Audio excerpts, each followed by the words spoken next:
Trustee Boatner is absent. Trustee Burson? Here. Trustee McElvey? Here. Trustee Millette? Present. Trustee Muncy? Here. President Wonicky? Present. All right, please rise for the pledge. Jim, you want to lead us in the pledge?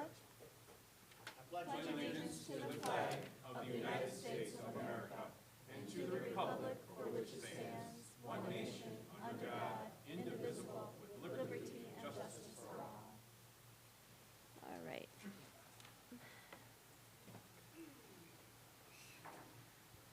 Okay, we will move on to public comments, and Tracy? Tim Morgan?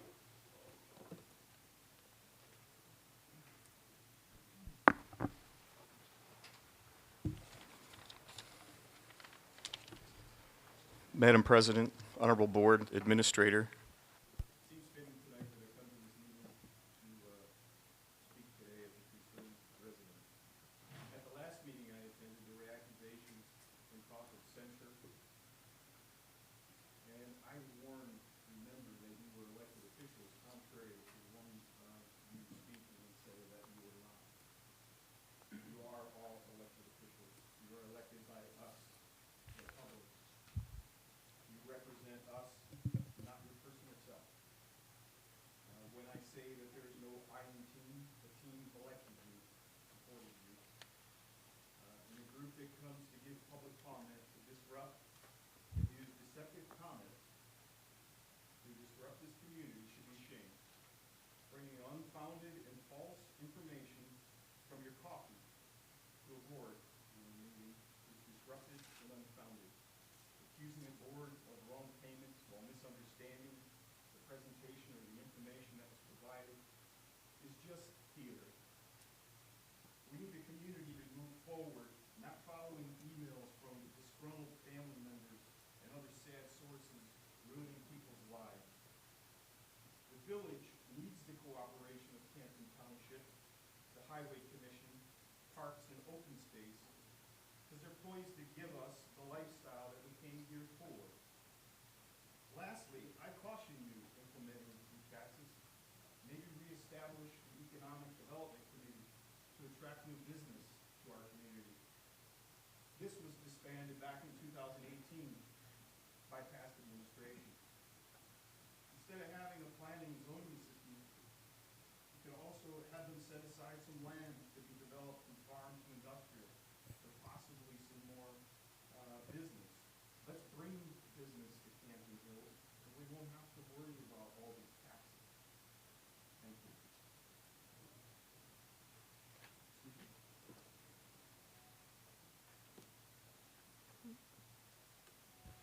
Tom Bayun?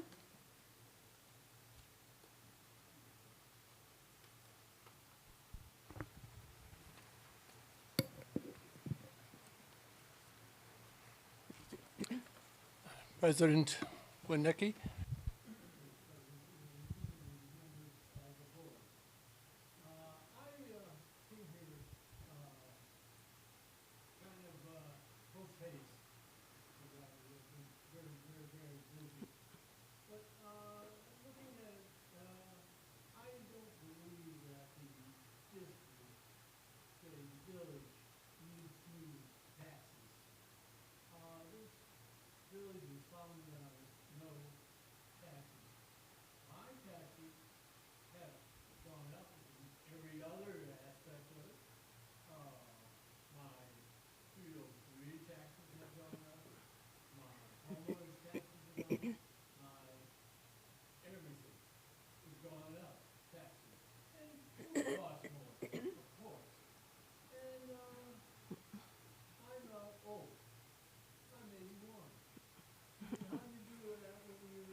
Okay, thank you, Tom. John Strauss? Good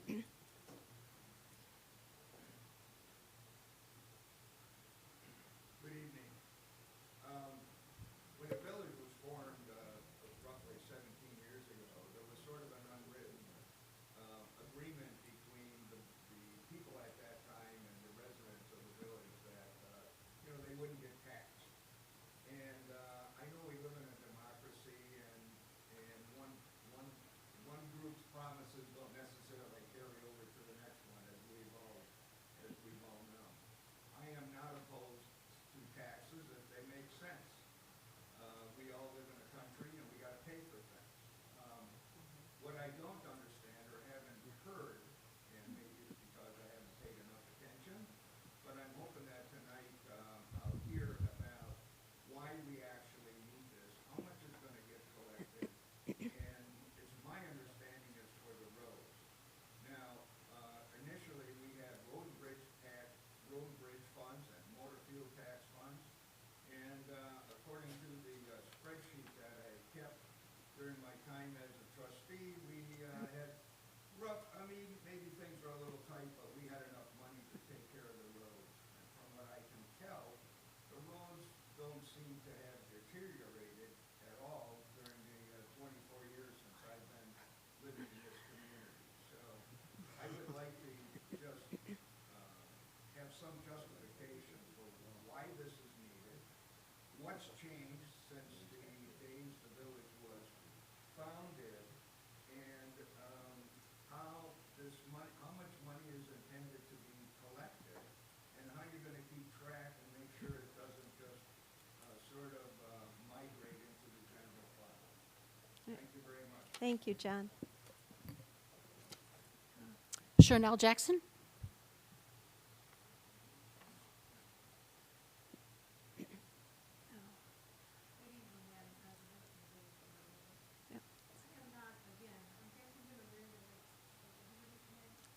John. John said, I'm not opposed to taxes. What I'm opposed to is lack of information about why there's going to be opposed to municipal tax and a municipal tax. What's the justification for the long and short-term budgeting plans for this? What is the formula? Lack of information.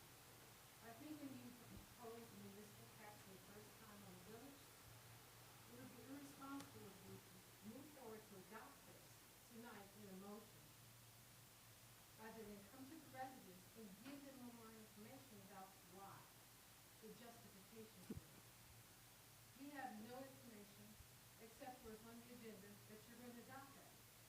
And I think it's really unfair that, again, we're not informed about the decisions you're making to impose an additional municipal tax on us. I don't know how much that means. And so therefore, I oppose it only because of the lack of information. I'm the president of the HOA. Anything we do is send out to the membership. We let them know of the thing. We actually take votes from them, have them vote on it, give us some feedback before we move forward to adopt plans and approve.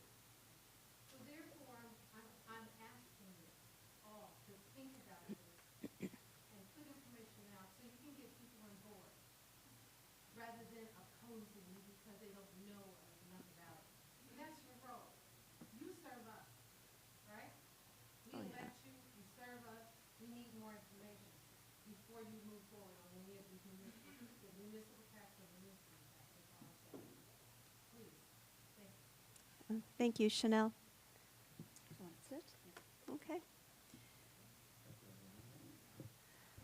Okay, we have a swearing in of the full-time officer, Carolina. I'll get her. Okay.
Okay, we're going to move on to the consent agenda. Anything to remove from the consent agenda? No. Okay, hearing none and seeing none, I'll take a motion to move the consent agenda. I so move. Okay, Second. McKelvey, second by trustee Burson. Roll call? Trustee McKelvey? Aye. Trustee Burson? Aye. Trustee Millet? Aye. Trustee Muncy? Aye. Okay, motion passes. Alrighty, we have staff reports. Police Department, Chief Levand. Thank you. I actually had a lot, but it's a wee bit warm in here, and I know there's a bunch on the agenda, so I'm gonna try to cut this down a little bit for you guys. You got the monthly report for May. There was 164 calls for service, 9 accidents, 27 citations, 1 arrest. Just want to say congratulations to Carolina, that was just sworn in. Yep. It's another great addition to the department. She brings prior experience, she's bilingual, and she lives in town, which are all great assets to have. So it was nice to have her transition from part-time to full-time, so that'll be a great addition. Commander Ziegler submitted his resignation. He got another job opportunity outside of law enforcement that he couldn't pass up. So I just wanted to take a moment to thank him for his service to the village, and we appreciate it and wish him well in everything that he does in life, including his new job that I think he'll do very well at. On Friday, May 31st, we had an extremely large hydraulic oil leak from an agriculture machine that was on Coron Road on Burlington from Coron all the way to Bolcom Road. And it was an absolute nightmare. And when I say a large hydraulic leak, I mean a large hydraulic leak. But I came in from home, checked it out. I want to thank Mike from KDOT. He was on scene immediately. They tried to clean the road. They used 2 dump trucks to dump sand. They tried to sweep it. Nothing would take it from the road. We knew that there was rain coming also the following morning. So I made the decision to close the road, which no one is ever happy when you close a road. But if we would have had a motorcycle go through there, especially that road is dark at night, someone could have been seriously hurt or even killed. So we closed it all the way until 7 o'clock the following morning when we determined it was cleaned up and we can open it back up.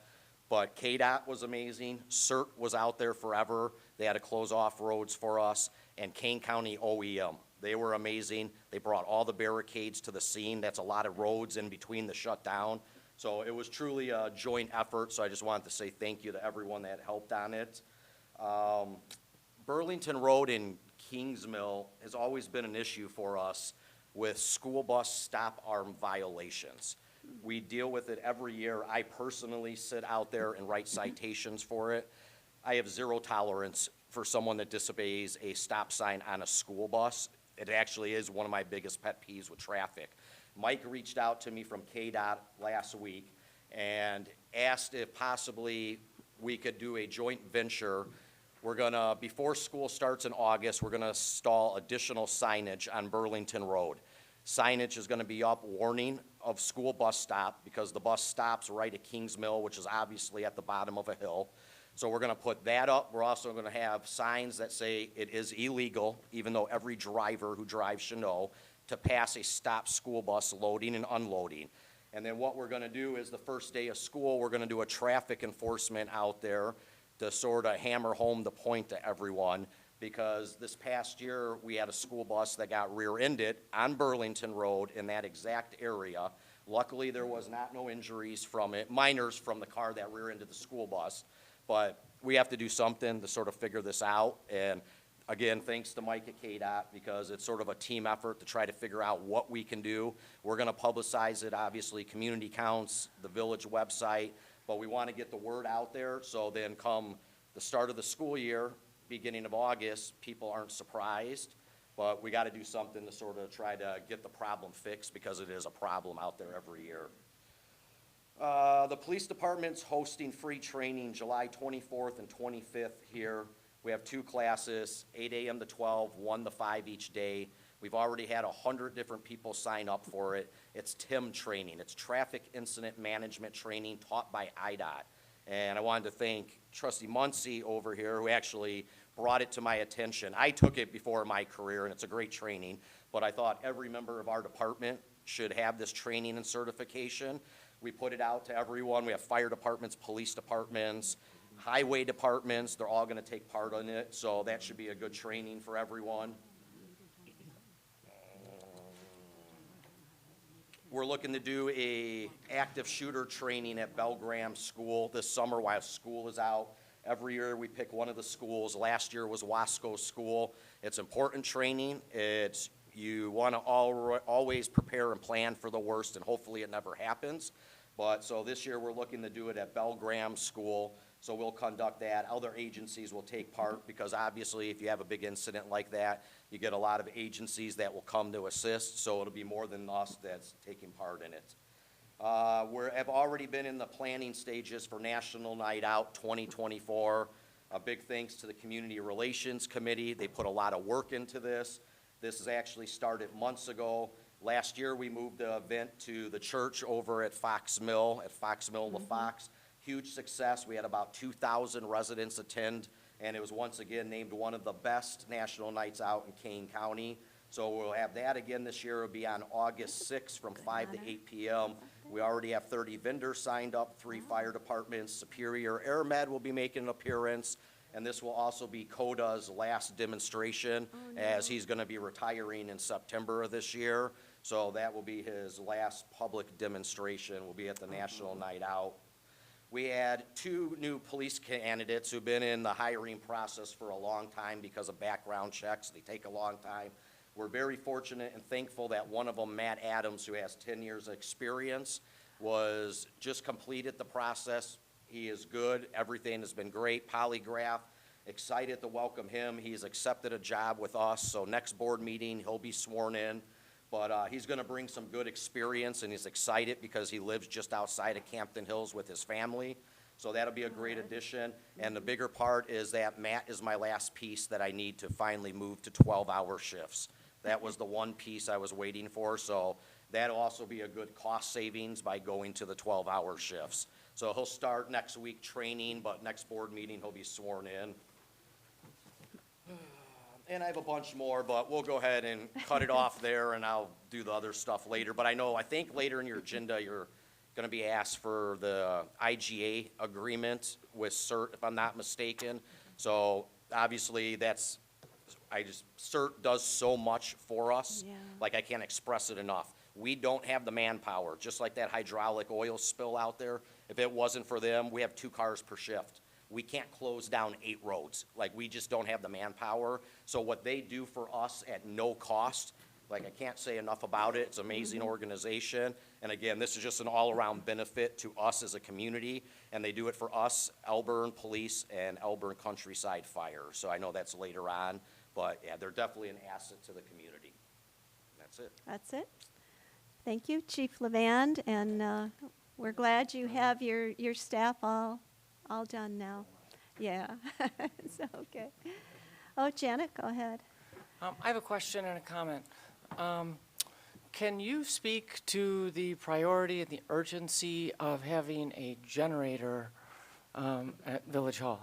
Well, we're working on that, yeah. I would love to speak to that urgency.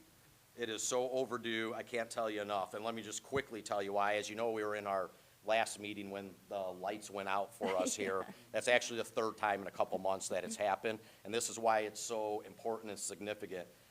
When the power goes out here, we have no phone lines. They're gone. We have no radio communication. The main hub is gone in here.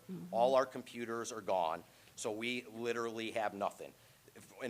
We better hope that our portable radios, which we have paid a lot of money for, does their job, because we have no way to hear a 911 call. If the officer's not in a car or they can't hear the main hub that's in there, there's no way for us to hear the call. But that controls everything. So if a resident decides they're going to call the police department and they need to report something, they're not going to get through because there is no phone lines for it. So, but if you were to have a disaster, we hope and pray there isn't one, but if there was a wide-track tornado that came through here or something like that, this is the only emergency response center that we have in the whole village, right? So as I understand it, you need more than just support for these basic communication items. You need lights, you need air conditioning. I mean, you need to be able to run this building and have people here if there was nowhere else for them to be. Absolutely. I mean, you guys look at it as a village hall / police department. Like, this would be a place where if there was a natural disaster, and put this in perspective, is Campton Hills has had 2 tornadoes in less than a year, including one in February. And then this past Sunday, because of the weather, not a tornado, we had down power lines, we had a tree fall on a person. Like, it happens in Campton. For some reason, Campton Hills has like a magnet strip or something that when it comes to bad weather, like the tornadoes like to run down this stretch here. So absolutely, if a tornado hit and someone needed to go somewhere for shelter or be anything, like, you would assume naturally that a village hall, a police department would be able to provide like the basic necessities that would be able to help you get through like a natural disaster or something. Great, thank you for responding to that question. I think that the issue of the generator has come up in the past. I think Trustee Muncy even brought this issue up when it came to how we were allocating our ARPA money, a couple of years ago. Other comment that I had was just when it came to your recognition of CERT and the great job that they do and the work that's done. We still have not done any kind of a formal budget appropriation for CERT. I think we agreed to maybe we could borrow some money from community relations or something like that. I continue to think that we should, be making some sort of, pretty de minimis $5,000 or $10,000 appropriation that would support the members who are not only volunteering their time, but volunteering their funds to equip themselves to be able to be effective in the field. Okay. Thank you, Janet. Oh, sorry, quick second. Oh, go Trustee ahead. Burson's completely right. So with the current IGAOC in there, and there's a correction, like we had to be a little more, explain it clearly, is right now between Campton Hills, Elburn Police, and Elburn Countryside Fire, each of us put in $1,000 to help support CERT, which is not enough for what they do. That needs to go up. I know, like previously we discussed, like, and I'm not going to put a dollar amount out there to it, but yes, It's enough to start a training class. 100. I mean, the training that they go through, like the time that they spend, equipment that many of them buy themselves to do the job. So yes, I think it would be a great idea to do. All right. Okay, Timothy, Finance Department. Good evening, everyone. Can you hear me okay? Yep. Well, no, because the public won't hear you at all. Good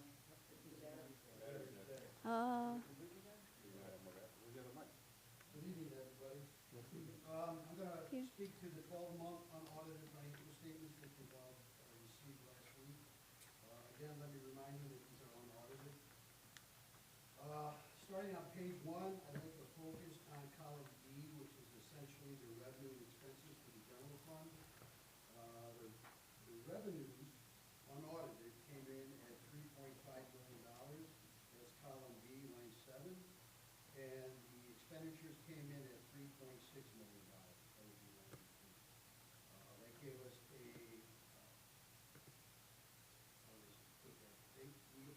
we overspent our revenues by $141,000. We budgeted to overspend our revenues in the general fund by $580,000. That is column C, line 1. So essentially, for the general fund, we are $438,591 over budget, meaning we brought in more revenue than expenses than we thought we could. And that is represented in column F. So in terms of the general fund, we did much better than we planned. Let me focus a little bit on the departments in the general fund, and those are lines 10 through 17, and focusing on column F. So what that tells you is the village board as a department overspent their budget by $75,000. That is predominantly legal expenses. Administration came in $108,000 favorably. That is predominantly from the headcount reduction. The police department was over budget by $32,000, which relative to its size, they almost hit their budget perfectly. And then building and zoning was over by $120,000, and that is predominantly for an unexpected resignation during the year, and we had to rely on a contract. Probably not as efficient. So moving on to, I'm not going to go through the detail of each department on the next few pages if you want me to. I'm going to skip on through page 8. Again, this is a 12-month unaudited results. This is the motor fuel tax. Our revenue was favorable by $66,000. Came in at $722,000. Our expenditures were unfavorable by $478,000. Keep in mind, if you recall from my previous reporting, the only reason that is, if you look at line 2.3, miscellaneous road projects, we had money from the previous fiscal year, we were not able to spend, and we just rolled that expenditure over to the next fiscal year. So that is no indication of improving spending by any means.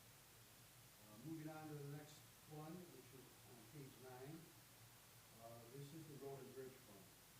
Again, our actuals came in better than we budgeted for revenue by $31,000, and our expenditures were over budget by $91,000. So we had an approximate $60,000 over budget for the Road and Bridge Fund. And bringing your attention to the very final fund, that is the capital expenditures. We had $705,000 in revenue, which is predominantly just a transfer from the general fund. If we never made that transfer, the general fund would have been, we'd have quite a bit of an excess. The reason the capital fund has a favorable balance for the year is because we did not expend all the projects that we had planned to when we passed the budget last year. The big one would be the tornado siren. We anticipated spending $120,000. We did not do that. So overall, we anticipated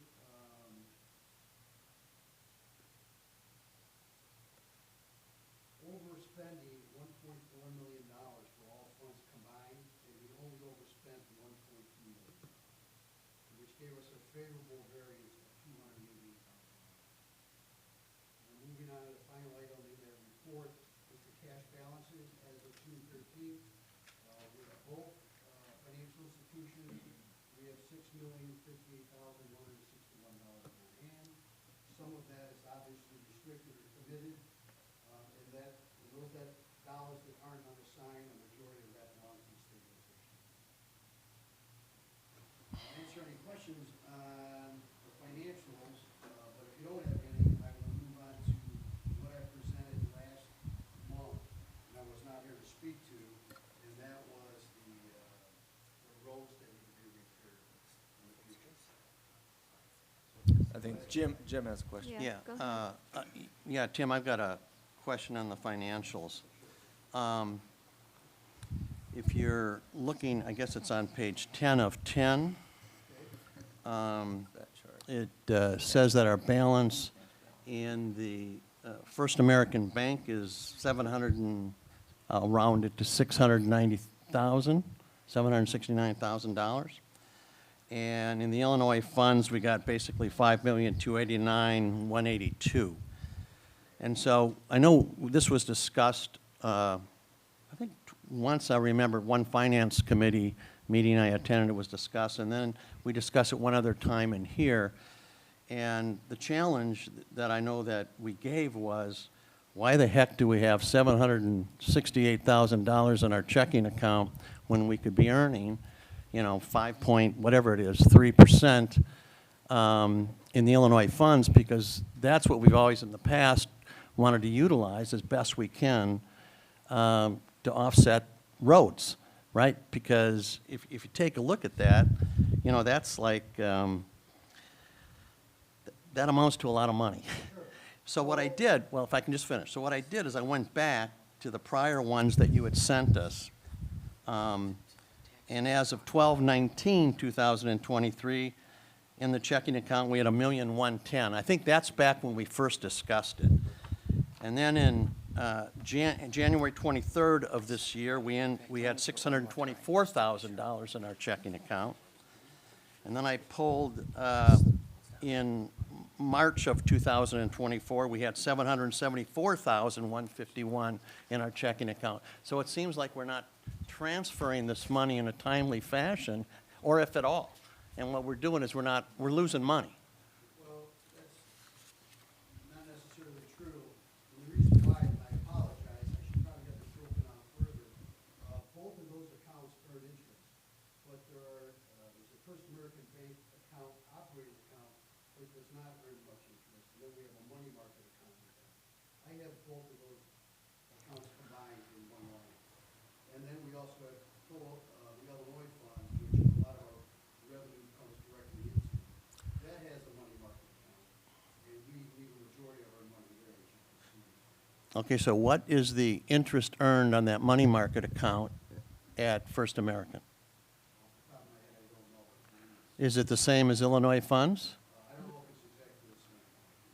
Because my guess is it's not. But I don't know. I honestly don't know. I guess what I'm saying is, why wouldn't we just have what you would call the operating fund doesn't earn interest? Is that what you're saying, or am I reversing that? The operating fund, operating account would not earn interest. Okay. So how much is in that fund? Again, I don't have it on this report. I will break it out in future reports.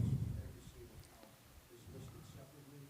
I can also list out what the APR is that is earned. Okay. Because, as you know, the mission is to get as much, take that money and let it work. And by not doing so, I mean, you look at those numbers, and at least I view it as not doing a good job. And I may be incorrect if you're saying that money market at First American is earning 5.4, and the bulk of it's in there. Okay, fine. I can't argue with you. But I don't know what it's earning or how much is in it, because we don't have that information. You're correct. In the finance committee meetings, we talked about that in some depth with Well, Tim. it was talked in here once And as too, well. that our intent is to keep most of it in IMET, because it's at close to 5%, 5.1, versus it was 3.5, I think, at one time in that other operating fund of the bank. We tend to keep just enough to pay the warrants and the payroll in the non-interest bearing account. And they're periodically both, from a security point of view, Tim has to have the village president with their key fob, to change money from accounts. And we do that every 4 to 6 weeks, try to do that. But we can follow that a little closer to make sure those numbers stay heavily IMET, because that's the highest interest rate that any municipality Yeah, can what get. you'd like to see is the smallest amount, right, that we need in our everyday checking to cover our warrants, and then everything else earning the best we possibly can do, because otherwise, we're not doing our best for our citizens. So that's number one. And then this is this is just a question, Tim, and I apologize, because I've never asked this question of you before, but in my prior life, I used to kid the CFO and the finance guys get mad at me. I used to call them bean counters.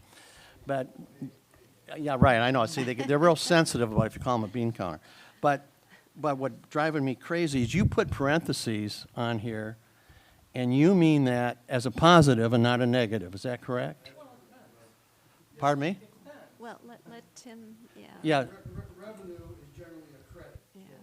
So this financial system presents revenue as a credit, which has parentheses around it. Now, there are financial systems that, I've been to board meetings before with multi-billion-dollar corporations, and gentlemen like you say, I don't like it this way, so spend all my time reverting, the other way. It can go either way, but the software system presents revenue as a credit. okay, so you're saying the software system makes it this way? Yes. Okay. All right, that's the first time I've ever seen it that way, and we'll leave it at that. I assure you I will not go out of my way to confuse you. I know. That's fair, thank you. That's not for everyone. That question about the parentheses has come up probably 5 times. It's come up about 4 or 5 times because of the Cassell software that we use at this village. It was a first for my 30-year career that the software system creates it. Yeah, so it was, It is correct accounting-wise, though. yes, it is right? correct on a I mean, revenue. So it does depend, you know, so if you're talking about expenses, it's different than revenue. So it's a good thing. in It revenue. actually is the proper accounting standard. But for an end user, it's confusing. So you have to know who you're presenting this to. If it's not somebody trained in accounting, then maybe it should be. It wouldn't be. So go ahead, Tim. You can finish Well, your and the report. next question, I think, Tim, we need to, you and I spoke of, it says we have $6 million. Can you clarify what that 6 million does have some calls on it? It's not all unencumbered. I mean, if you look at the financial statements that are available on the website, that the auditors review, they classify some of that money into different buckets. It might be restricted, committed, unassigned. The auditors might say a good chunk of that is unassigned, but we just passed the stabilization fund, I think in ordinance last month or the month before, and we have $3 million in the stabilization fund. The auditors would call that unassigned.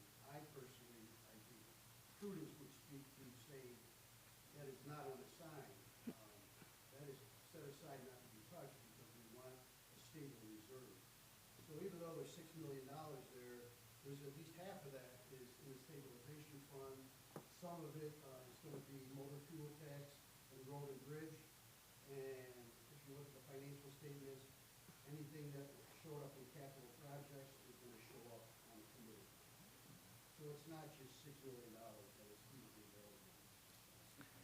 But as we talked at the finance meeting and then at this meeting at the budget passage, just shy of $5 million is what we tentatively budget to have available in the IMET fund for most of the next 12 months that started May 1st. Not, you know, because if you subtracted out road and bridge and MFT, that's $1 million. You know, so even though that's 6 million, some of that money is targeted for items we approved in the budget, and 1 million of it is road and bridge and MFT alone. So there's not really $6 million available for the board to expend when you do that, and then you have what's committed to the budget, and then what's set aside in the stabilization fund balance policy to have, you know, 50% of your budgeted expenses. So that's true in the dollars today, but some of those dollars are not able to be spent, which Tim basically said half of it probably wouldn't be. So, and we have no intention of spending down that fund balance because you get at 5% at just under $5 million invested, it's about $225,000 of interest earned that, you know, is a positive impact to our budget. So, and then if we could, if there's no other questions about the 12, you know, treasurer's report, I'd move on to the next item. If you'd, Oh, I don't if know if we- he's, are you done, Tim? Well, there's just one other Yeah. clarification I wanted to make. Wait, Okay. yeah. can I use mine first? Go ahead, Tim. Last month, I presented to the board, I was asked to present to the board by Is it the up? village administrator, a heat map for the road repair over the next 20 years that was discussed with the finance committee. Apparently, there was some concern that I wasn't here to address it, so I'll just very briefly bring it up, and I think it might be of interest to some of the public based on the comments I just made. So the heat map basically says that we have 94 and a half miles throughout the village that we're responsible for. The civil engineers group these miles into different categories. Red, extremely poor, orange, yellow, light green, and then green. the 94.5 miles, 14 are considered extremely poor, 40 are considered poor, 16 are considered moderate, 9.5 are considered good, and 15 are considered good. So, just in this very broad, basic analysis, you said there are two ways to address the roads. You can do a full reclamation, which is about $450,000 per mile, or you can do a low end, not full reclamation, which is about $250,000, about a $200,000 difference per mile. If we spread that out relatively evenly over 20 years, if we did a full reclamation, which would give it a lifespan, the road of 20 to 25 years, we are looking at a $42.5 million expenditure. If we do the low-end reclamation, it gives it a 12 to 15-year lifespan. It's a $23.6 million expenditure for 20 years. Either way, I don't see the revenue coming in to pay for either choice there. So, I mean, some of the discussions we've had in the finance committee in the past, you know, this was a real big issue, and I think this is something the village should continue to talk about, where we're gonna get these funds over the next 20 years. I mean, I will just say this, I don't live in Campton Hills. I live in the city of Chicago. I live in one of the nicer residential neighborhoods in the city of Chicago. If it rains heavy on my street, there are potholes that will consume a small man. You know what the case is in the city of Chicago, how negligent they've been in having a long-term outlook. So, that's all I will say about that. Any other questions? Yeah, and to that point, that's why we put up this slide. You see the roads that are, as Tim said, the percentage is basically miles. And the road map of the entire village. And what that came to within our budget discussion when Public Works tied to finance is that we need to spend about $1.8 to $2 million annually to stay current, to not have everything be in the red zone in the near future, near future decade. So we spend in the last 2 seasons about $800,000. So we're roughly $1 million behind every year. So the purpose of discussing other revenues that a non-home rule community could do, we ended up defaulting after many discussions to go forward with the user fee taxes that are up for discussion and vote tonight of the telecom tax and the amusement tax, which is a user fee, both based systems. And on that telecom, it's about 6% on the tax bill that is not the internet. It's actually your communication piece of your tax bill or your telephone bill. So it's not your entire telephone bill, landline or your cell phone. And then on the amusement tax, it's an amusement tax, so it's generic to the whole, and it's streaming for this village, but it could be in other communities. If they had a movie theater or a concert venue, it would apply to those as well. But in Campton Hills, it would only be your streaming service, your Hulu, your Amazon Prime, et cetera. And that is 5% of your whatever Roku or your device. So it's not, it's individually by that number. And that, if we did rough estimates, we're talking about 190,000 extra revenue to the village on an annualized basis, we estimate, plus or minus 10,000, either direction on that. So the 2 taxes that are up for consideration, the user fees, they are truly a user fee. If you don't use that service, you don't pay that tax to the local, to the village. 5% on your Hulu or your Prime or Netflix, and 6% on your telecommunications, landline or cell, but it doesn't include like your internet data portion of the bill. They do break it out. Nobody really probably looks at their bill that way, but the 6% would only apply to that section. You wanted to add something, Janet? And then if you could, no, don't do it yet. I want to go to the next slide, if you'd slide back up and show the, yeah, and go one more. Yeah, this reflects the big three that the village has run the village since 2007, the local distributive fund.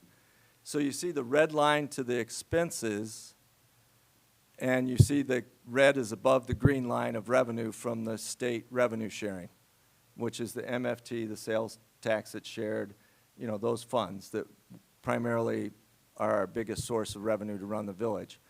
Red line is spiking up in '24. Some of that is the expense of expending the American Rescue dollars to renovate this building. But go to the next line.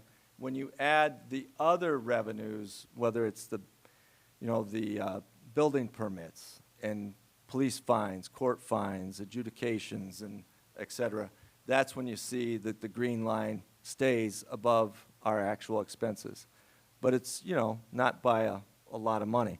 So then I could show, and that's where we'll switch to, Janet did a little more deeper dive on revenue streams and expenses to show the trend, why, to the public, why we need this money. A, the roads, we're about $1 million shy every year of what we need to invest in the roads, and we don't have any other revenues. So that, what the promise would be tonight, if you pass those two user fee taxes, the revenue will be promised to the public and the taxpayer citizens that it will go to capital into the road program only, not to the operating budget to pay salaries or new cars or anything. So that's where the money will go if those two user fees are passed tonight. And this chart, I will turn it over to Janet because she worked with trying to look at some past data points. Did you switch it over yet? Yep, did? You got it? It's on the screen. Or no, it isn't. No, it's not. It's showing up here. Yeah, but we should plug in her. Oh, got it. We're having a little technical difficulties switching between machines. But essentially, folks, the reason we need this revenue is we're not having enough money to pay for the capital needs of the village to pave roads when we're underfunding that need by almost $1 million every year. And they are user fees, so if you don't use them, you won't be taxed. So, is there questions about those slides before we get into the second deck? That's right. Yeah, that's right. Yeah. Mark, the provider pays for them too. Part of them, the provider on those. Yeah. Yeah, and yeah, you won't send a check to the village for any of those taxes. It will be the telecom provider will remit it from your bill, as well as Netflix or Amazon. And most of the Netflix, Amazons of the world, they give you a $13.99 price advertised, but the little disclaimer is, and does not include any local or state fees that would be established above that price that they sell you on the TV when they say join Netflix for X dollar. There's a disclaimer because across the suburbs of Chicago, most communities do have some of these fees attached to it. We're having a little difficulty getting this one to work. Huh, it won't recognize your system?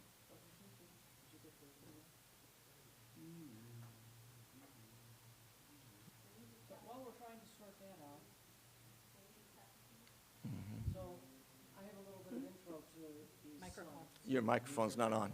Yeah, while we're trying to sort that out, I have a little bit of intro to these slides. So firstly, because we're talking about taxes, we have collectively, and I think all of us individually, we've heard a lot from the community about this already.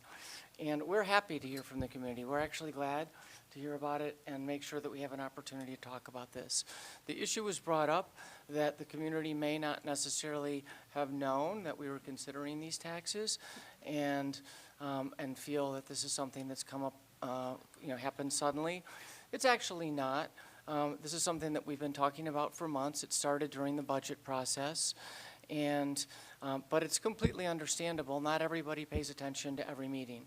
And so you can easily find yourself looking up at some point and be like, holy cow, I missed a couple of meetings and there's some new things being considered. If you've got it. No?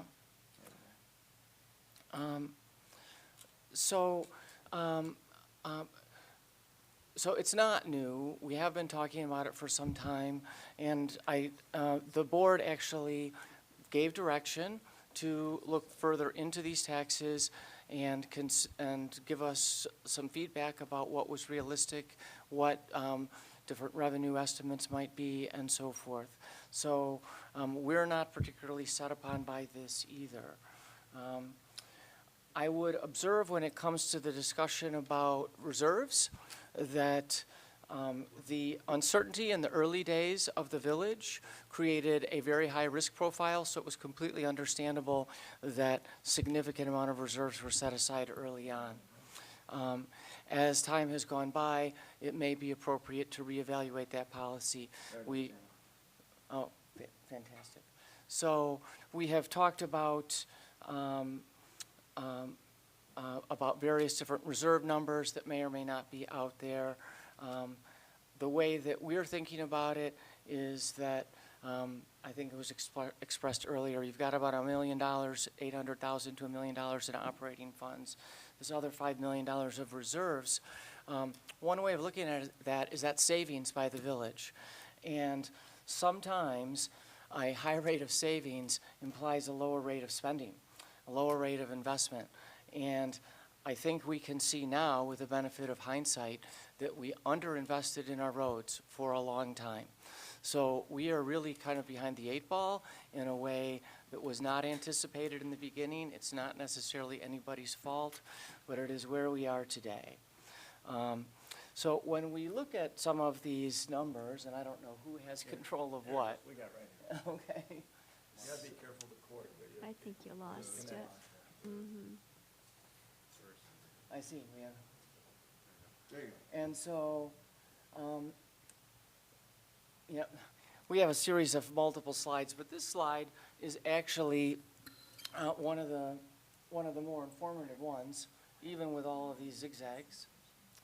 Because what we could see in the slides that the Treasurer McPhillips provided for us was that LGDF and other money that we got from the state has continued to rise pretty steadily, but it's leveled off a little bit. At the same time that LGDF and other funds have leveled off a little bit, our expenses have increased, and they're not necessarily expenses that we can control. The average wage index, which means what do you pay a human to work in the United States, that number has increased from 2007 from about $38,000 to almost $65,000 in 2024. Interestingly, that tracks very nicely with what the police department's experience is with hiring full-time police officers. That's almost exactly what we were paying police officers, $38,000 in 2007, and we're up, into the low 60s in terms of what it takes for us to attract a police officer today. So when we think about what is the unit cost of labor, that unit cost of labor has gone up 65% over the time that the village has been in existence. And it's continuing to go up. So we see daylight between the sources that we get of government funding and that increasing cost of labor, which is our primary expense. So irrespective of how we staff the village, the cost per person that we hire is on average 65% more than it was when the village was created. In the meantime, other sources of revenue have cropped up. So in this particular example, one of the things that we can see that has actually gone up significantly is interest income. So it was pointed out by Treasurer McPhillips and Administrator Rooney, because of the large reserves that we have significant interest income that we didn't have before. So as we have watched some of our important income sources drop, we have actually done a good job of finding additional income in other places. I think the village has been creative, and when it comes to the interest piece in particular, I think we have to give a special shout out to former member of the Finance Committee and former trustee Michael O'Dwyer, who really got us going on this particular issue. In the meantime, our franchise fee revenue has dropped significantly. And the reason that that's dropped significantly is because of cord cutting. So people who have Comcast, AT&T, Uverse, whatever it is, as they decide to cancel their cable TV service, the village loses franchise fee revenue. Everyone in the village is already paying those franchise fees on their cable TV bill today. When you cancel your cable TV bill, the village loses revenue. That's revenue that we've always had from the beginning, so it's a misconception for anyone who thinks that we've never had a tax. This is a tax that we had from the very beginning, and from the day one, telecom taxes of this nature were always fair game. And so it's not new for us to look in this particular direction. We can see that our franchise fee revenue that had been at one time as high as $250,000 a year is going to drop to effectively zero. We might see $25,000, $30,000 in franchise fee revenue in the next year or two as cord cutting continues. This is a significant drop. And so these two taxes that are being considered right now, either one of them potentially serves as a backstop against revenue that we previously had that we are losing. And so they're both fair game in the sense that we previously were getting revenue from a telecom-related service, which was your cable TV bill. And the question about whether the streaming tax, for example, what is it? Is it an amusement tax? No one likes that label. I don't like that label, and I'm not even sure I'm going to vote for that tax tonight. It's not something that we asked for. It's something that was forced upon us. We are not allowed, nor is any other municipality allowed to do this in any way other than via an amusement tax. And many, many other municipalities are doing it that way. So we're not doing anything weird or unusual in suggesting it. However, it's new, and it's somewhat uncharted waters. And I'm personally a little uncomfortable with it because it's somewhat uncharted waters, and I would rather not see us trying to jump into something that hasn't been proven to be a reliable source of revenue that we're not going to find ourselves sued over one way or the other.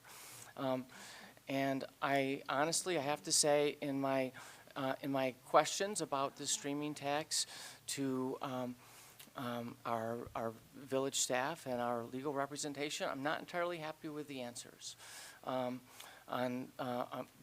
believe that the streaming tax makes up for the loss in franchise fee revenue. I think that is a pretty clear line to get from one to the other. But unfortunately, there are some technicalities in the law that give me pause and make me wonder still, even after a conversation this afternoon with our village attorney about it, whether it's appropriate for the village. So that leaves us with our telecommunications tax. This is a tax that is assessed by virtually every town around us. It is a new tax for the village of Campton Hills. It's a miss on the part of prior administrations that it wasn't assessed. It's everybody has a telecommunications tax, and we were not being charitable in not doing it before. It was just simply a miss. So as Administrator Rooney explained, and to correct some misconceptions that I've seen on the internet and in emails that we've received, it is not a tax on your entire phone bill, including the internet part of it. And in fact, there are no taxes on internet service in the state of Illinois. So we're not allowed to tax it, and neither is anybody else.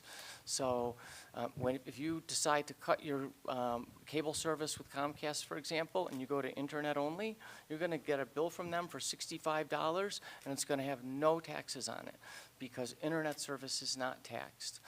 When it comes to figuring out what the telecommunications tax is on your phone, we don't know exactly. because we don't know exactly how the phone companies are apportioning data versus voice. So you would be getting taxed on the voice portion. And I think that when we consider all of the different questions here, the revenue that we're losing, and then the earmark of this money for roads, which is clearly a long-term unfunded liability, I think the case is there. And I think that it's something that we should be doing. Does any of the trustees have any other questions about this topic before we move on to the first? Action items. Go, Yeah. go ahead, trustee What- McKelvey. What was our Comcast revenue for last year? I think you had said, $153,000. that's what I thought. 53,000? Yes. 153. It was over 200 2 years earlier. And we did have a bonus payment a couple of years prior because of settlement of prior litigation. Oh, yeah. Okay, any other questions? We'll move on. Okay, moving on to action items. A, motion to approve user fee ordinance 24-07, an ordinance adopting an amusement tax for the Village of Campton Hills, Illinois. Motion? Do I have a motion?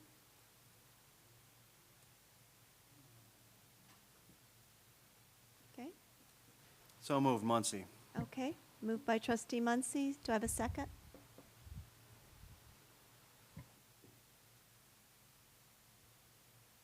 Hearing no second?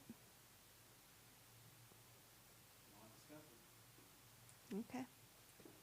What does discuss, or- Purposes of discussion also. Okay, second by trustee Millet. All right, discussion. Trustee Muncy. Thank you. Yeah, and I did move this for purposes of discussion as well. I had a few things on this, and I think it applies to both action items A and B, so I'll just kind of state those things. I have been I've definitely recognized the need for us to investigate, explore, find potential revenue sources for our roadway maintenance problem. I clearly understand, agree that we have an issue there that we need to resolve.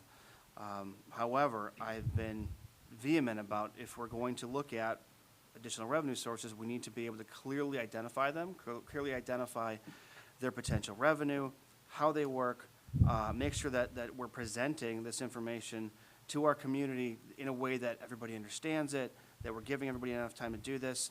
I was a big proponent of having an additional public comment session, which thank you for adding some time to this meeting to do that.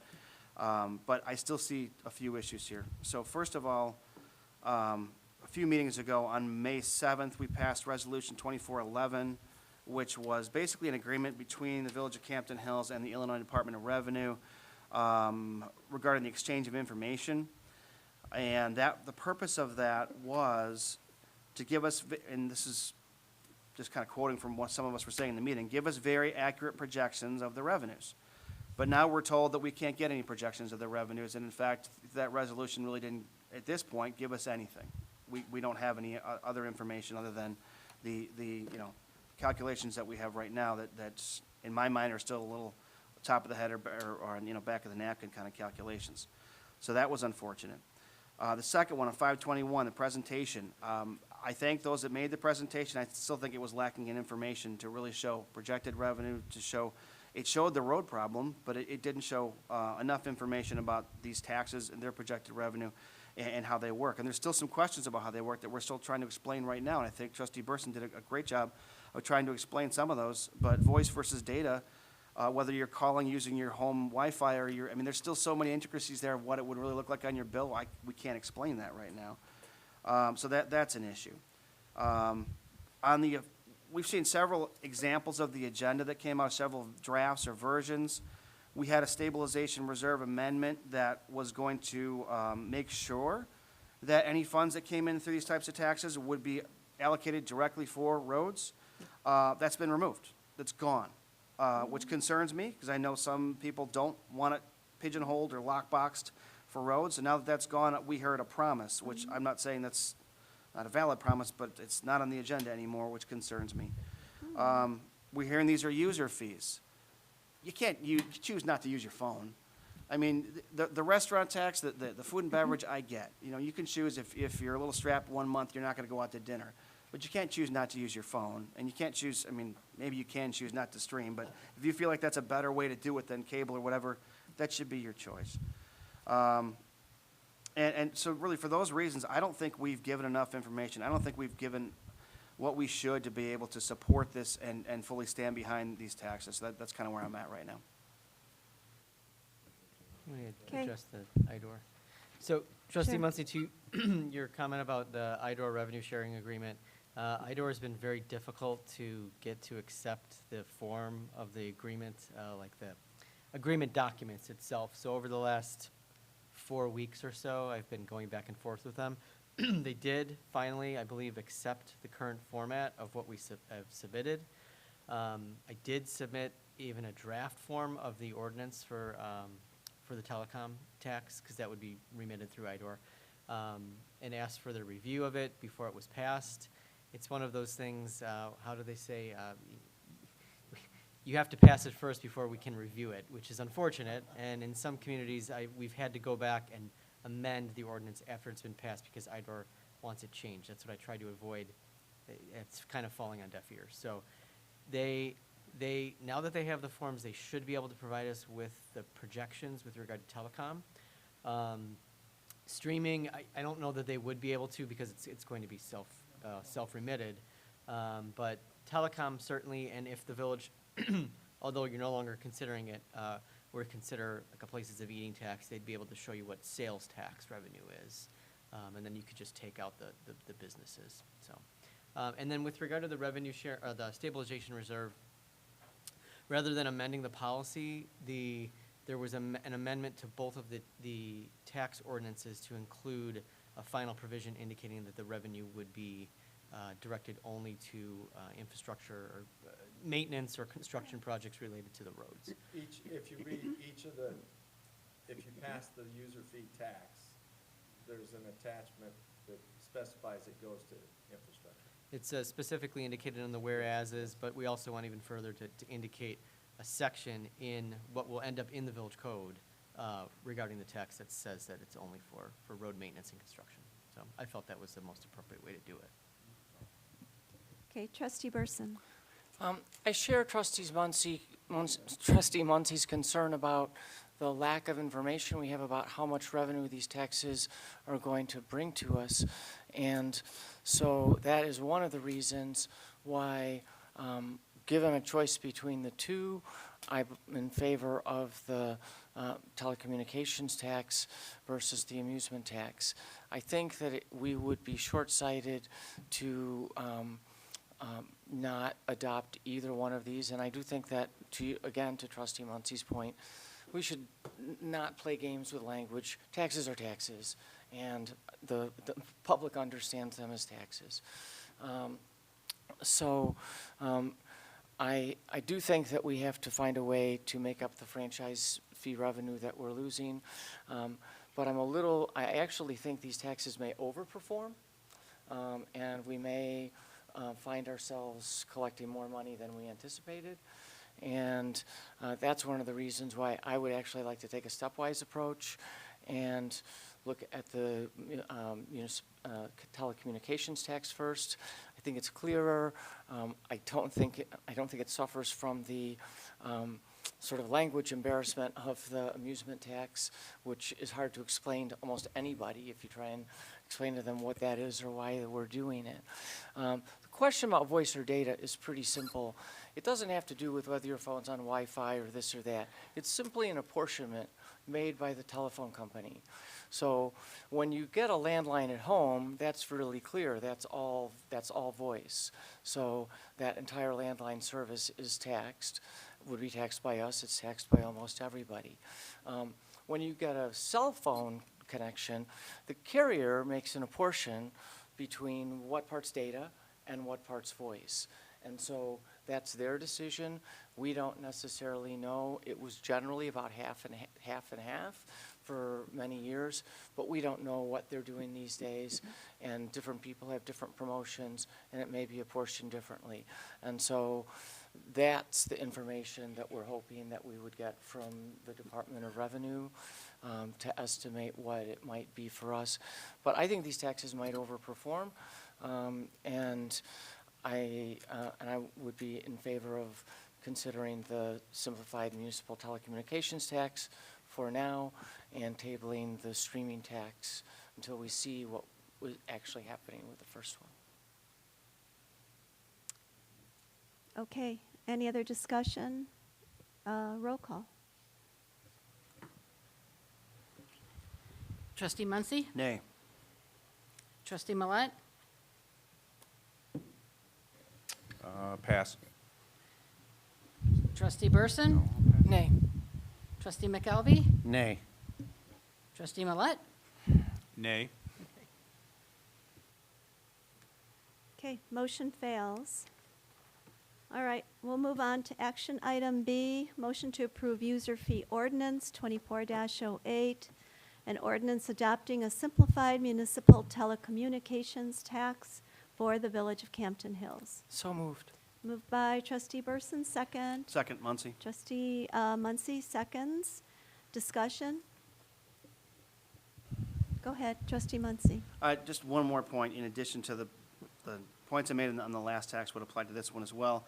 However, I think it would behoove us to either create a committee or commission or utilize our existing committees or commissions to make a more public and concerted effort to look at this road maintenance funding issue, so we can try to find a solution. And maybe that does kind of take a turn through staying a while at Public Works and then going to Finance or something like that, or maybe it is a separate committee or commission if we can find folks that are, qualified and would do that. But this is the elephant in the room, and I think we need to commit more resources to try and publicly make sure that we're trying to address that. Okay, Trustee Burson? We, as we consider any tax, need to really dig deep on all of the other available options. And there are some people that have brought up to me that there are some available options that we haven't necessarily considered. One of the ones that it was sort of fallen by the wayside, if we look at our revenue sources from the first 8-10 years of the village versus the recent 7 or 8 years, we had a lot of action when it came to grants. We were grant writing machines here. And somewhere along the way we lost that, and although we got some real nice COVID grant money, but that was special, right? We didn't have any grant money the year before, we didn't have any grant money the year after. And so I wonder whether one of the things that we should be considering is a committee of some sort that might be able to help us with that. We have a lot of very talented people in the village, and perhaps some of them can assist us in identifying grant opportunities, which may not be roads. It might be stormwater. It might be something else. But a dollar is a dollar, as it comes in the door.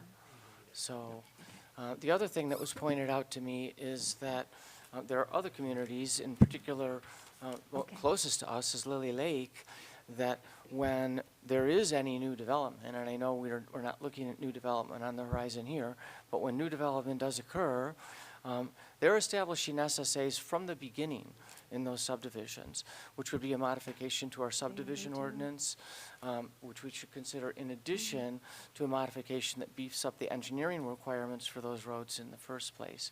So I think, should we find ourselves considering new subdivisions in the future, I'd like to know that we're building roads better than the ones that were given us, and I'd like to know that we have a plan for having those roads funded in the future that we don't have today. Okay, Trustee Millet. Thank you, President Wojnicki. And to your point, Trustee Burson, when we looked at the subdivision ordinance in 2011, 2012, I think we did beef it up somewhat. A question was asked of me a while back about what's a normal road for residential road. And most standard residential roads are going to have 4 inches of asphalt and 9 to 12 inches of stone, depending on the conditions of the road. If you got heavy clay there, it's gonna be less. If you got, you know, if you got something with organic in there, you're gonna cut that out, you're gonna go in with more stone. At work, we changed that, so, with a very specific reason. So South Elgin, we now have a minimum of 6 inches of asphalt. You can have 4 or 6 inches of stone base depending. And the rationale for that is while the math works out structurally for the 2 inches of asphalt and the 9 to 12 inches of stone to carry the loads that are expected, the practicality doesn't work out because it's hard to resurface 2 inches of asphalt.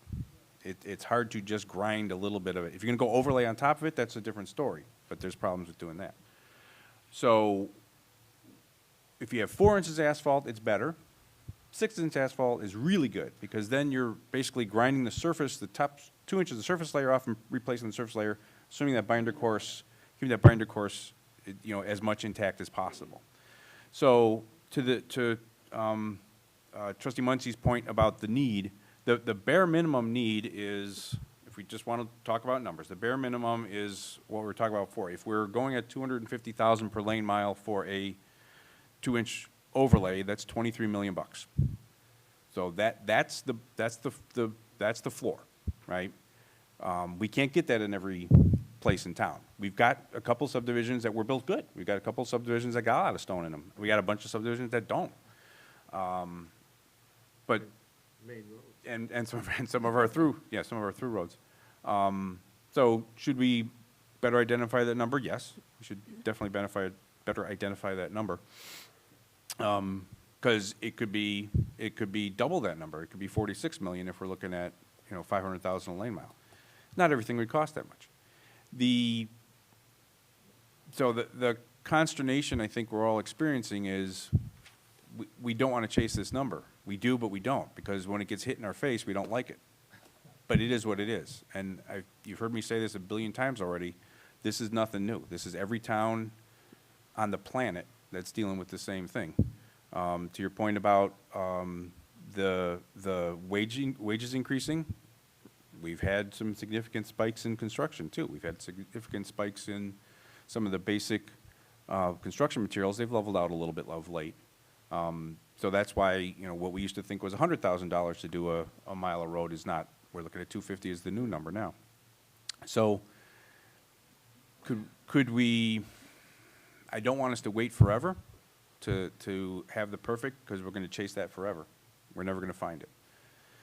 And then I look at the other side of the discussion we've been having on the revenue side, and I'm looking at some of our old budgets where, I mean, we used to have our total franchise fees in 2015 were 200,000, and this is minus, for some reason, the latest couple budgets have the liquor fee in there, so I'm ignoring that because whatever.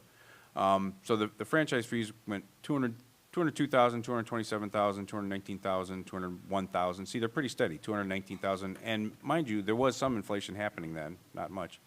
There was that spike you talk about in 2020 when we got all our Comcast money, but minus that, it was 217,000. 230,000 in 21, 240,000 in 22, and last year, 158,000. So the crater is not a pathetic, or it's not a hypothetical. It is starting to happen. How fast does it happen? Does it go down to 36,000? I don't know, but maybe. So when we look at those fees, which again we inherited from the county, and we decided when we incorporated, we wanted to be able to, the ones to say where that money went instead of going into a big pot of money that the county did whatever with. So we decided that was going to be the basis of our capital funding, was going to be the utility fees, because that's what lots of towns do. I don't think we foresaw it falling off, and I didn't think we foresaw the cost of business going up so rapidly. So will this get us there? I don't know. I think to your point on what our expected revenues, do they overperform? Possibly.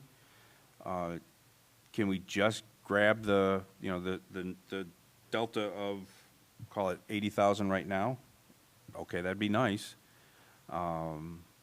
However, if we're talking we long-term sustainable. This is probably not going to get us there. This is more, I think, just kind of treading water and trying to make up for lost revenue. However, I'm still concerned, as you are, about the projections of what we expect this to get, and how do we get that? We don't know. If you know, if we get told that this is going to generate $300,000, okay, that's $300,000 that's coming to us, not just from corporations, it's coming from our citizens. And we put it towards roads, which we've got the language in there. It could be tighter, but I think we could certainly lockbox it ourselves. That's entirely in our purview. To get it out on the streets, pardon the pun, I think that's valid. I'm just not super confident that we're 100% right with the mechanism and with the funding right at this point, and I'm thinking we don't have to generate the revenue this month or next month. I think we have the ability to get Department of Revenue some kind of answer back from them. I think we have, to Trustee Muncie's point, if there's a hybrid between Public Works and Finance, parts of each or something like that. I mean, we've had joint meetings to talk about this. We've been talking about roads for a long time and not solving them, unfortunately, because we never will solve them. We just want to maybe, you know, get to a better picture. Maybe we can spend some time looking at that too, and get to a lot of folks' ask here. Show us where the money's going. Show us where it's coming from. Show us where it's going.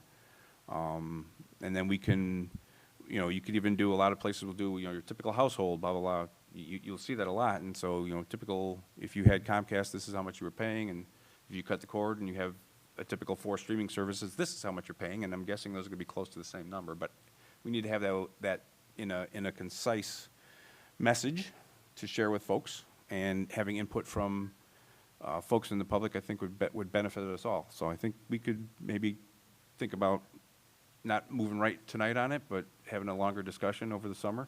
That's my thought. Trustee McKelvey. Yeah, I mean, you know, it goes back to, I think, Trustee Muncie's comments at the beginning. What I struggle with on this is the business case, because we're throwing a dart at what we think we're going to get, you know, and we're like the little engine that could or can, and I don't know what that is, and I cannot. It's hard for me to vote for something that I'm throwing a dart at. And I know we've asked for more detail, and I think we've done the best we could. So I'd say your comments, you know, Trustee Millette, are appropriate. I think we should stall this. And let's wait to see what we hear back, and if we can put any more numbers together that make more sense for our village. Because I'd like to tell the citizens how it's going to affect them. You have a phone and you're streaming. What's it going to cost them? It's not cost them now. They have a right to know that. And right now, we're just throwing darts. At least I feel we're throwing darts. And I'm not cutting anybody down for that. I'm just stating the fact.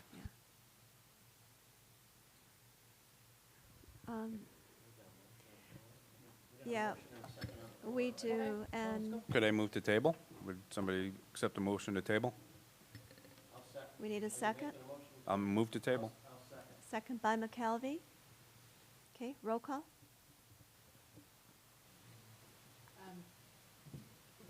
Trustee McKelvey? Aye. Trustee Millette? Aye. Trustee Burson? Nay. Trustee Muncie? Nay. President Wodnicki? Motion to table. To table? Yes.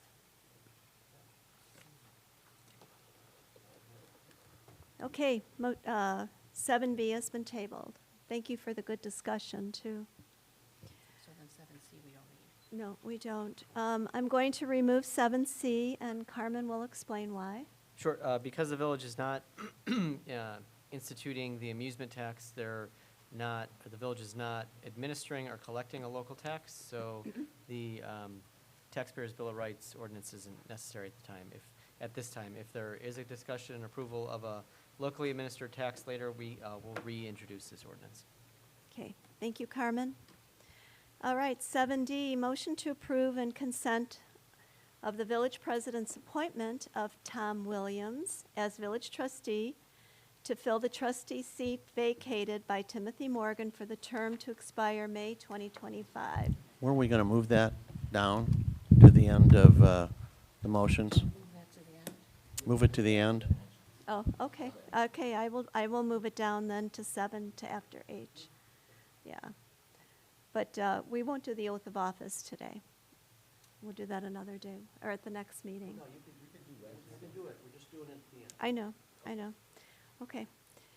Motion to approve ordinance 24-10, updating the village code to allow for the sale of cocktails, mixed drinks, and single servings of wine to go. So moved. Moved by trustee Burson. Second. Second by trustee Millet. All right, any discussion on that? Yes, President Oh, Winnick? trustee Muncy? Thank you. Just two questions. One for President Winnicki, just to describe to everyone, I think we have an applicant that wants to do this, describing what the process is, what they would like to do, what this is really for. And then also the second part of that is a question for Chief Levand. Any concerns with, obviously, transportation in a vehicle or whatever else? Any concerns by the police for this sort of thing? Okay. Are you questioning Chief Levand? Okay. I'm Yeah, sorry. just to repeat, the question was for President Winnicki. I believe you have, or Oh, Chief, or certainly. Administrator, or, whoever wants to explain what exactly this applicant's asking for Okay. would be good. Carmen, go ahead. I'm not innately aware of the particular applicant, but the ordinance itself is just to meet state statute. It would be, logistically, it would just be essentially an endorsement on the particular classification of liquor license that would allow for this. And I think Clerk Johnson may be able to tell us what class that is. I can't call off the top of my head. Is it A1? It's in the file.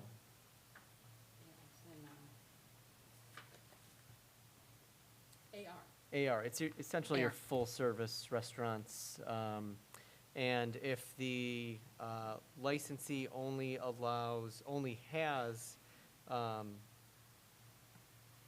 serves beer or wine, that's all they'd be allowed to serve. If they only have that under their current license, they can't just start serving cocktails to go. So it has to match the parameters of their current license.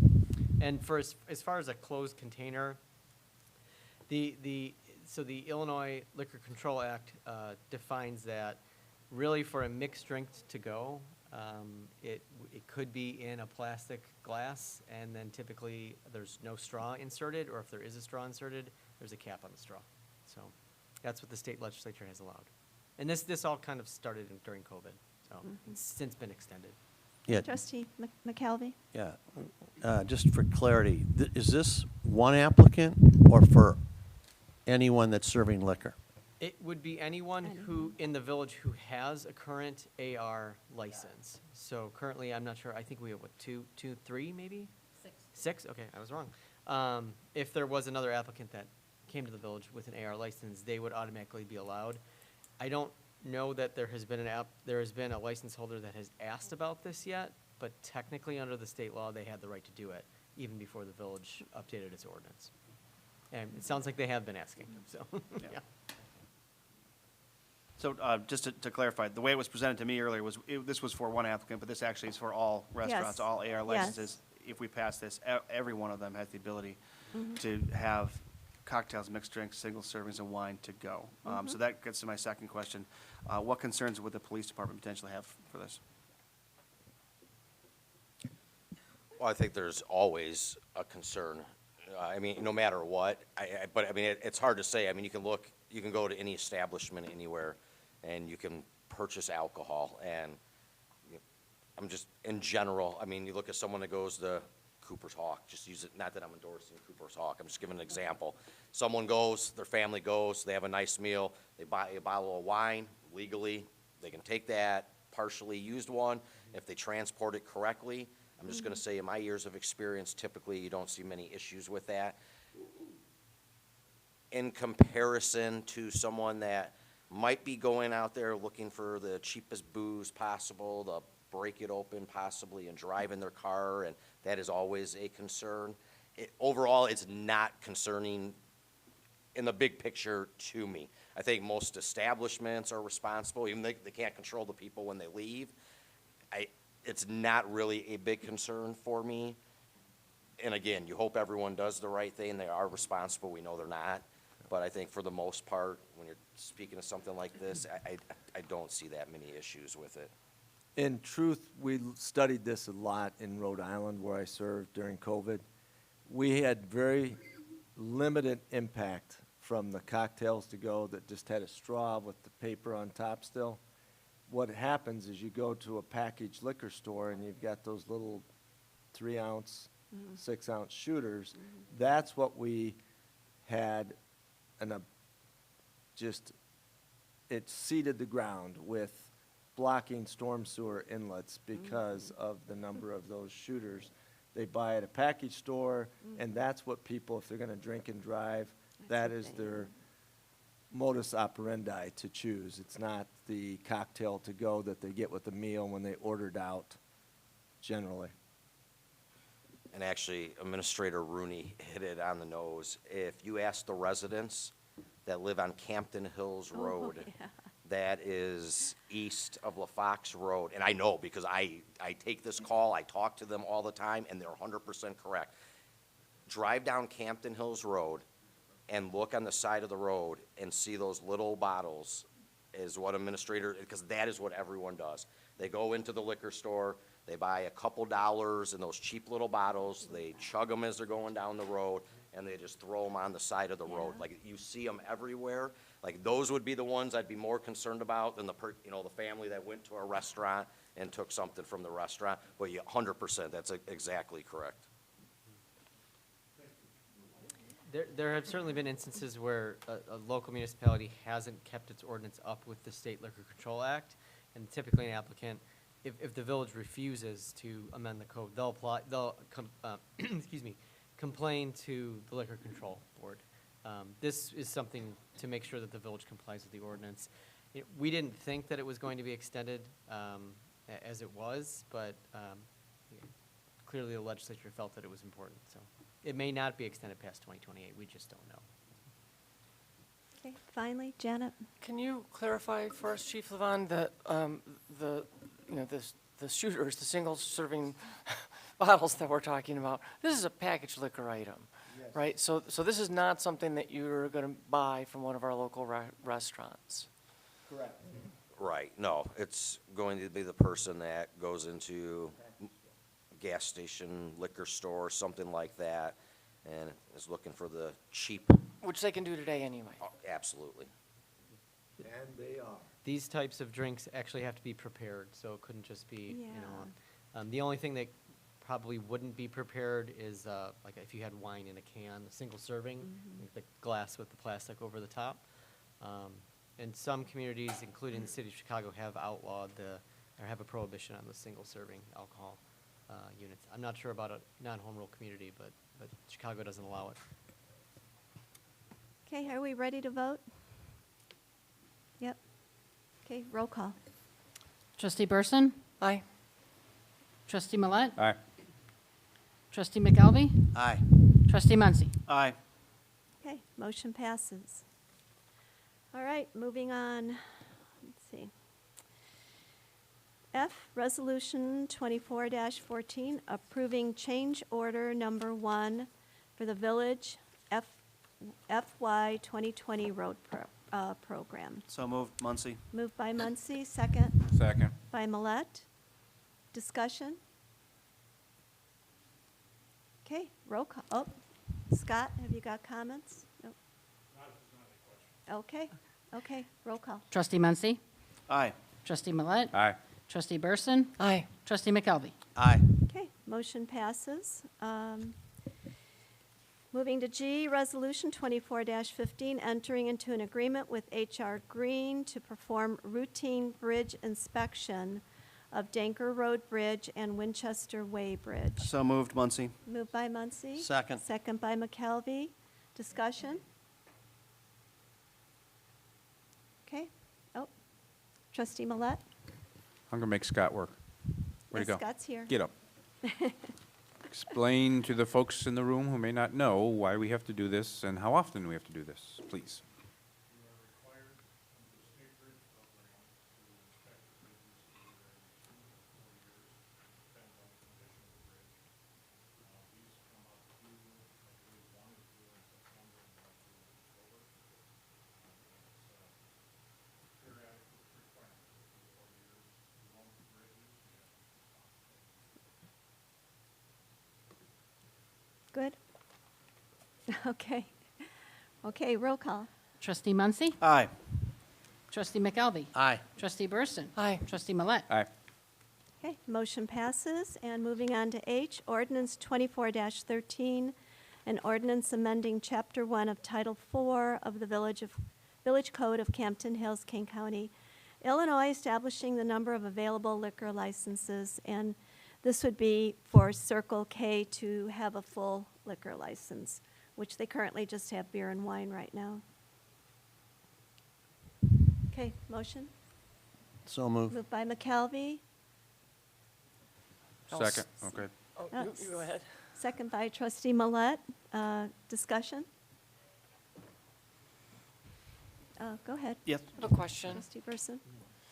The single serving issue that we were talking about before. So, as it stands today, you cannot buy single serving liquor at the gas station, is that right? And so if we were to pass this resolution, you would be able to buy single serving liquor at the gas station, is that? because they do not, explain again, they have to already have the mixed drink in the restaurant. If they are an ale, I'm talking about the the little bottles, the if little, they become a package store, they'll be able to sell. at the it. gas station. Yes, yes.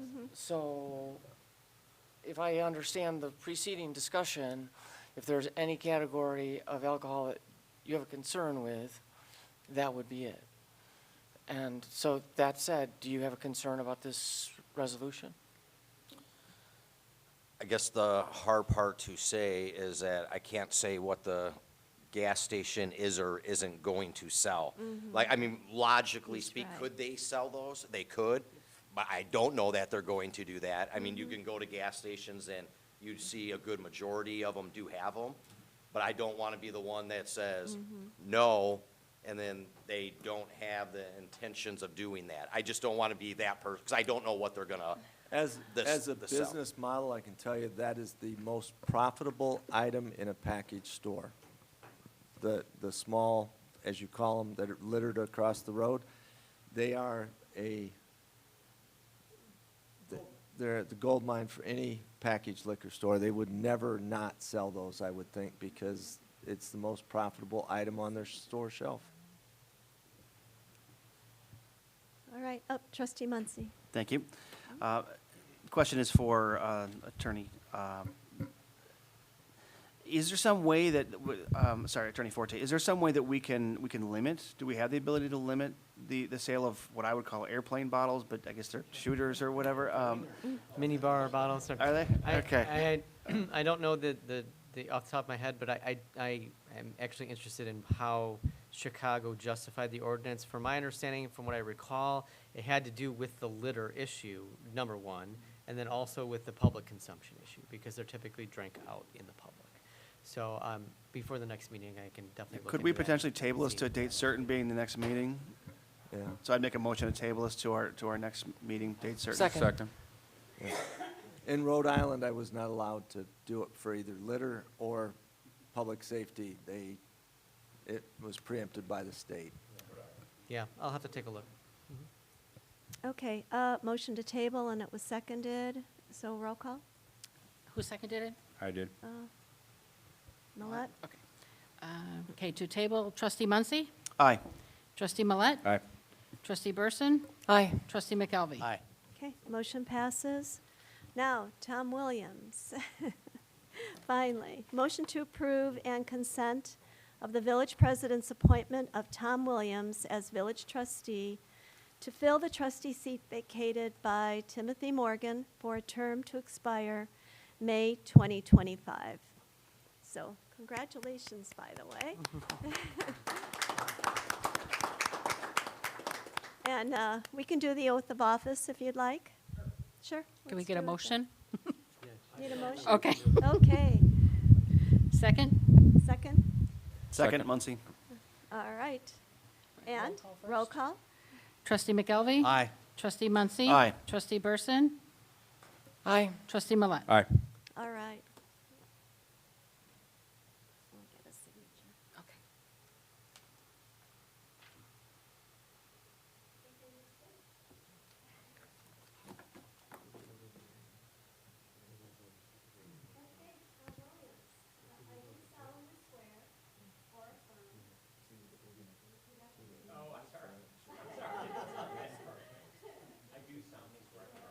Raise your right hand.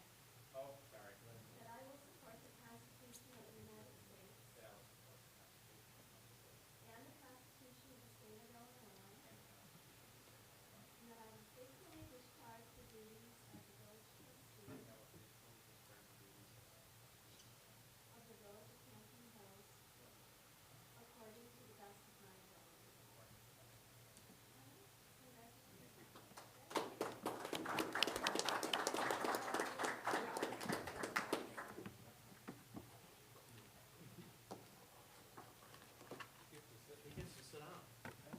Yeah. You could come up.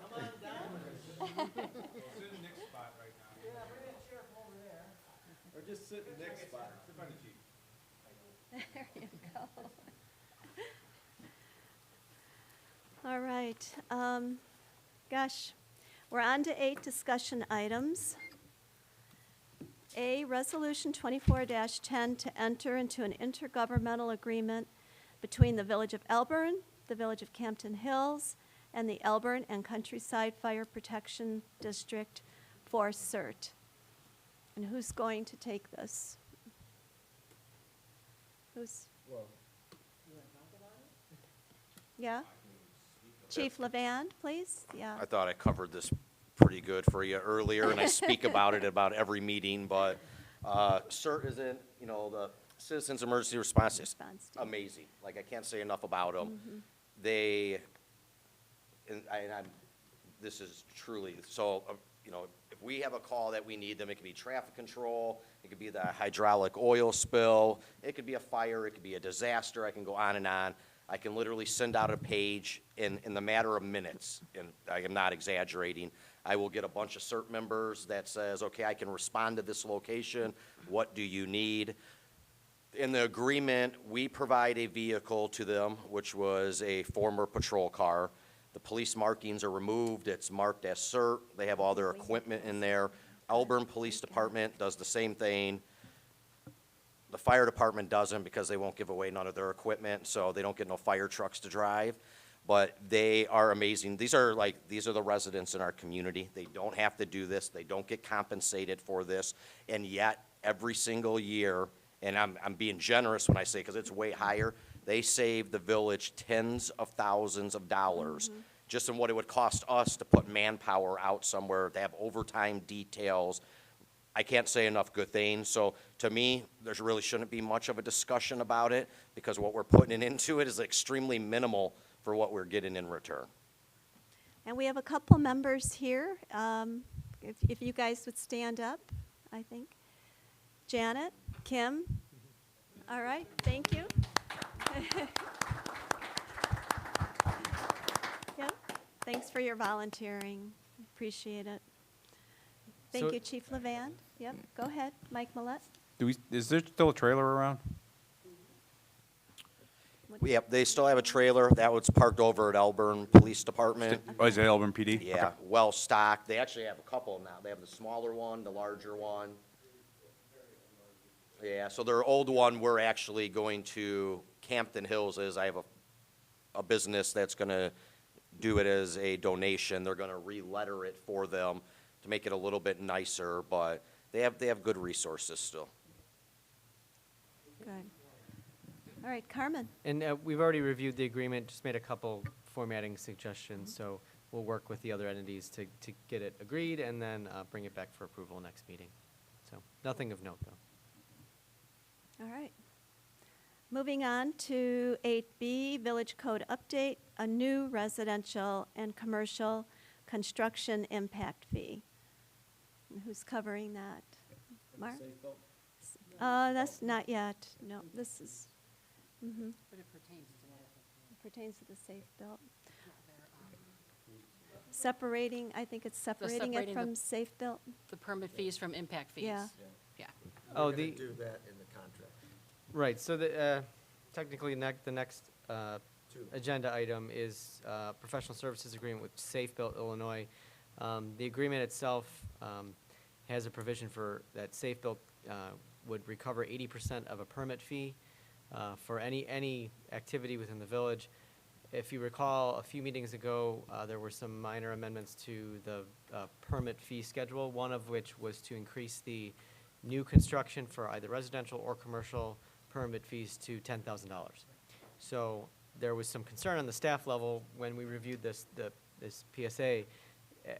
Does Safe Built really need to get $8,000 of a $10,000 permit fee?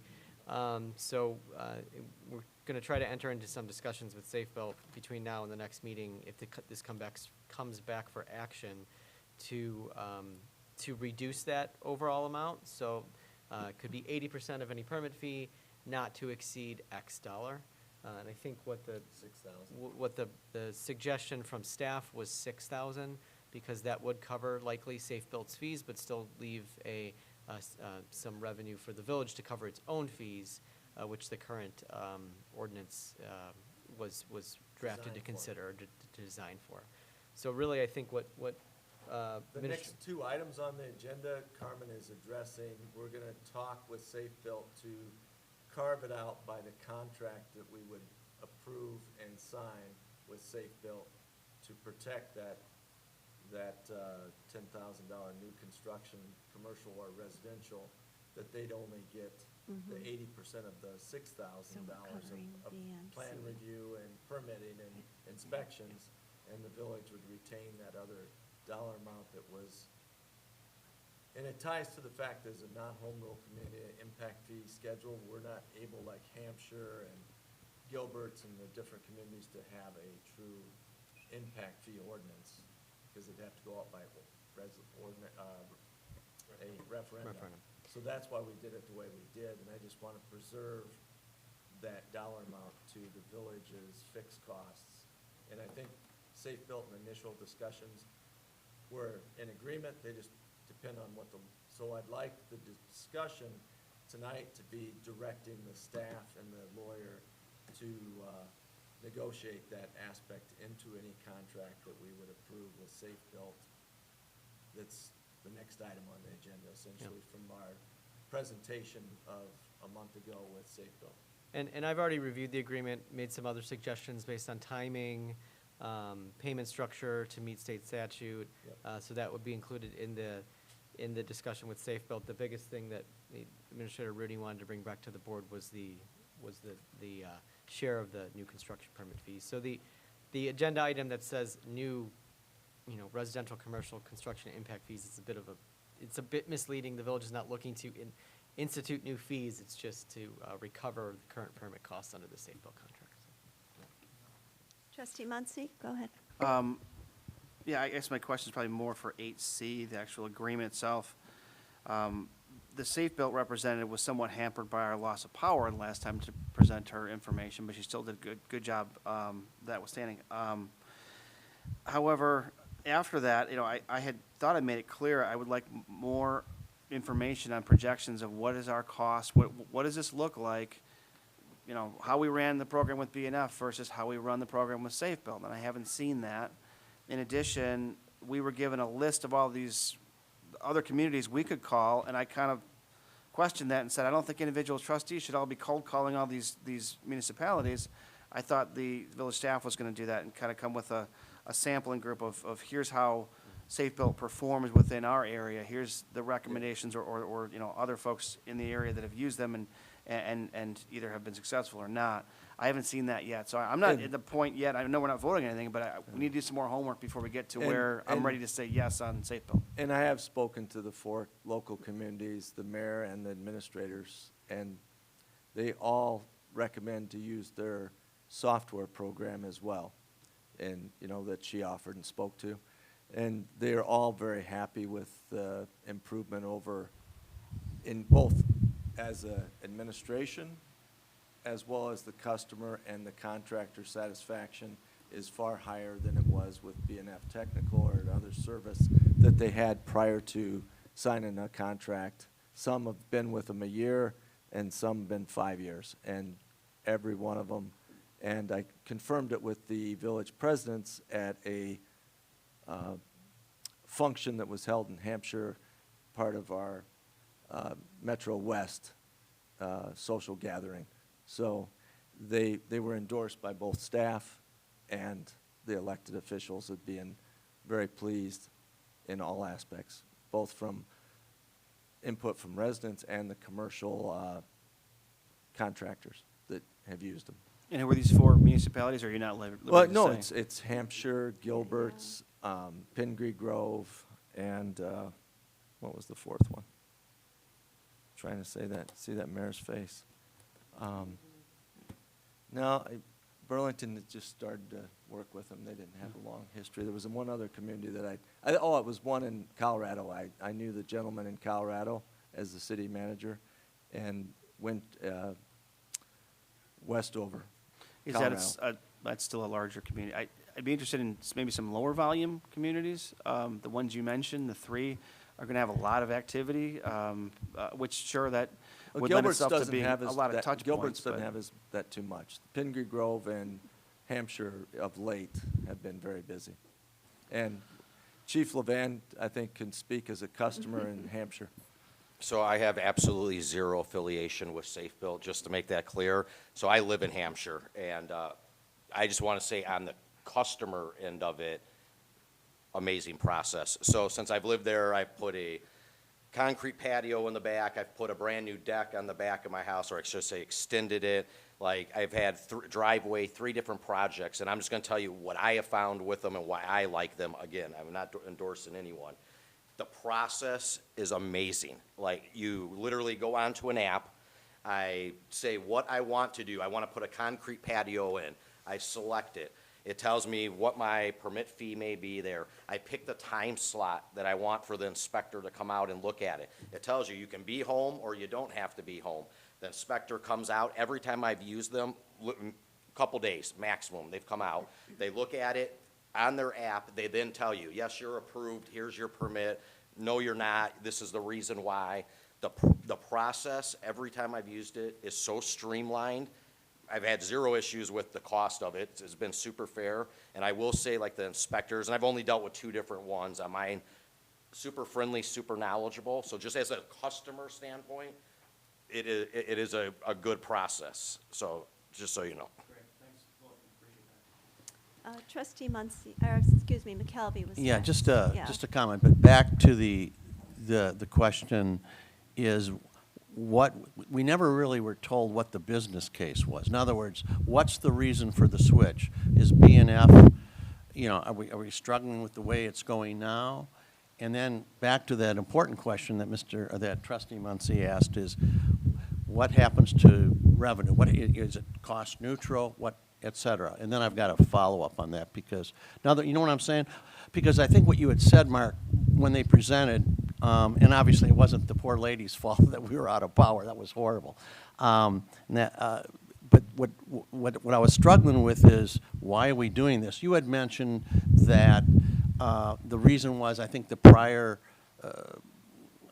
administration was looking at them, right? And I do remember, because I think Trustee Muncy and Trustee Millette would have been on the board at that time, there were issues because they had help issues, but then they solved the help issues, and there was no problem. So I know at one time they were looking at them, but they did look at them, but they decided not to go with them. So has something changed that the workload? I think the business decision to do it is that it will be far superior to our current method for the contractor and the resident that's asking for a permit, because the speed and the turnaround is all designed to function where people live on their electronic device, be it a mobile phone or a laptop, and it'll cut down on the time lag that we have, and the cost will recover at the 80/20. She was originally saying 75/25, and they've agreed to go to 80/20.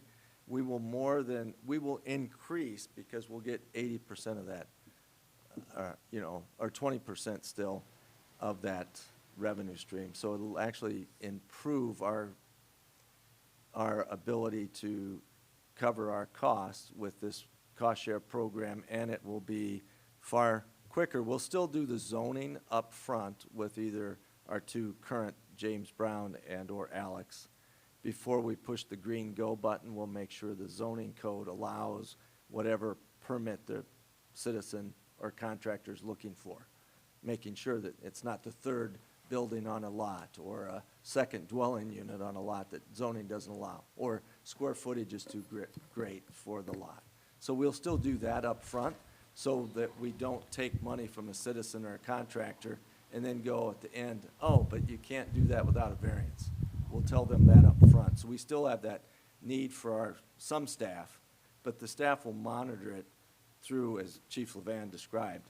And it's worked out and saved money at all three of the local communities to what they had doing it in-house. There's a reason, and it's predominantly, to your question, smaller communities are moving this direction because it's hard to have the professional plumber, electrician, and just general carpentry contractors on staff and/or through a B&F technical to come out and do those inspections, because there's fewer and fewer people in the trades that have timed out in the trades and went to the code enforcement side of things. So they have fit a very niche market to provide this service to a lot of mid-size and smaller communities across the metro area. All right, well then, just to follow up, and I will give you the name after this, after this meeting, or tomorrow I'll give you a shout.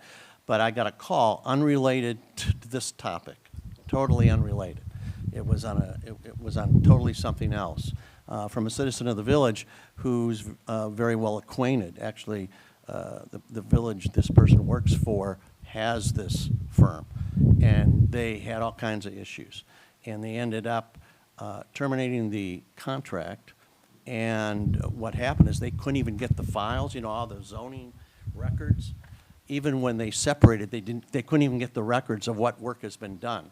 They actually ended up in legal lawsuit land, and also another community, this person told me, had the same issue, and that city of B&F picked up just recently 9 other customers of this firm that they had issues. Now, all I'm saying is, I have no idea, but I think to Trustee Muncie's original point was, did we do our due diligence? So I'll give you the name, have the phone calls, work it out, because if for some reason we do separate and we can't even get the records, we got a problem, right? That would be a Yeah, the contract that they provide us does, the contract very clearly states those records would be returned because they're village records. So they'd be in breach of contract if they're not doing that. I find it odd that they would want to not retain them. Why would they want to retain them?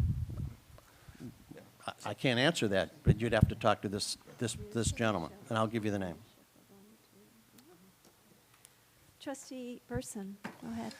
I think we're skipping over the fundamental nature of the difference between Safe Build and B&F and Fire and Safety, which is the other company that we've worked with. With B&F and Fire and Safety, we employ them to do this work for us. We're still the front end of the process. We're collecting money from the residents. We're doing a bunch of the work that we do, and then they go out and they do inspections. And so they're a contractor to us, right? And it's an entirely different arrangement with Safe Build, which I am, by the way, not particularly endorsing. I don't know them either.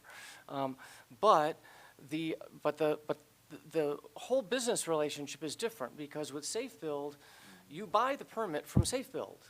You don't buy it from the Village of Campton Hills. You buy it from Safe Build, and then there is a revenue share, which apparently it's 20%, that we get out of that.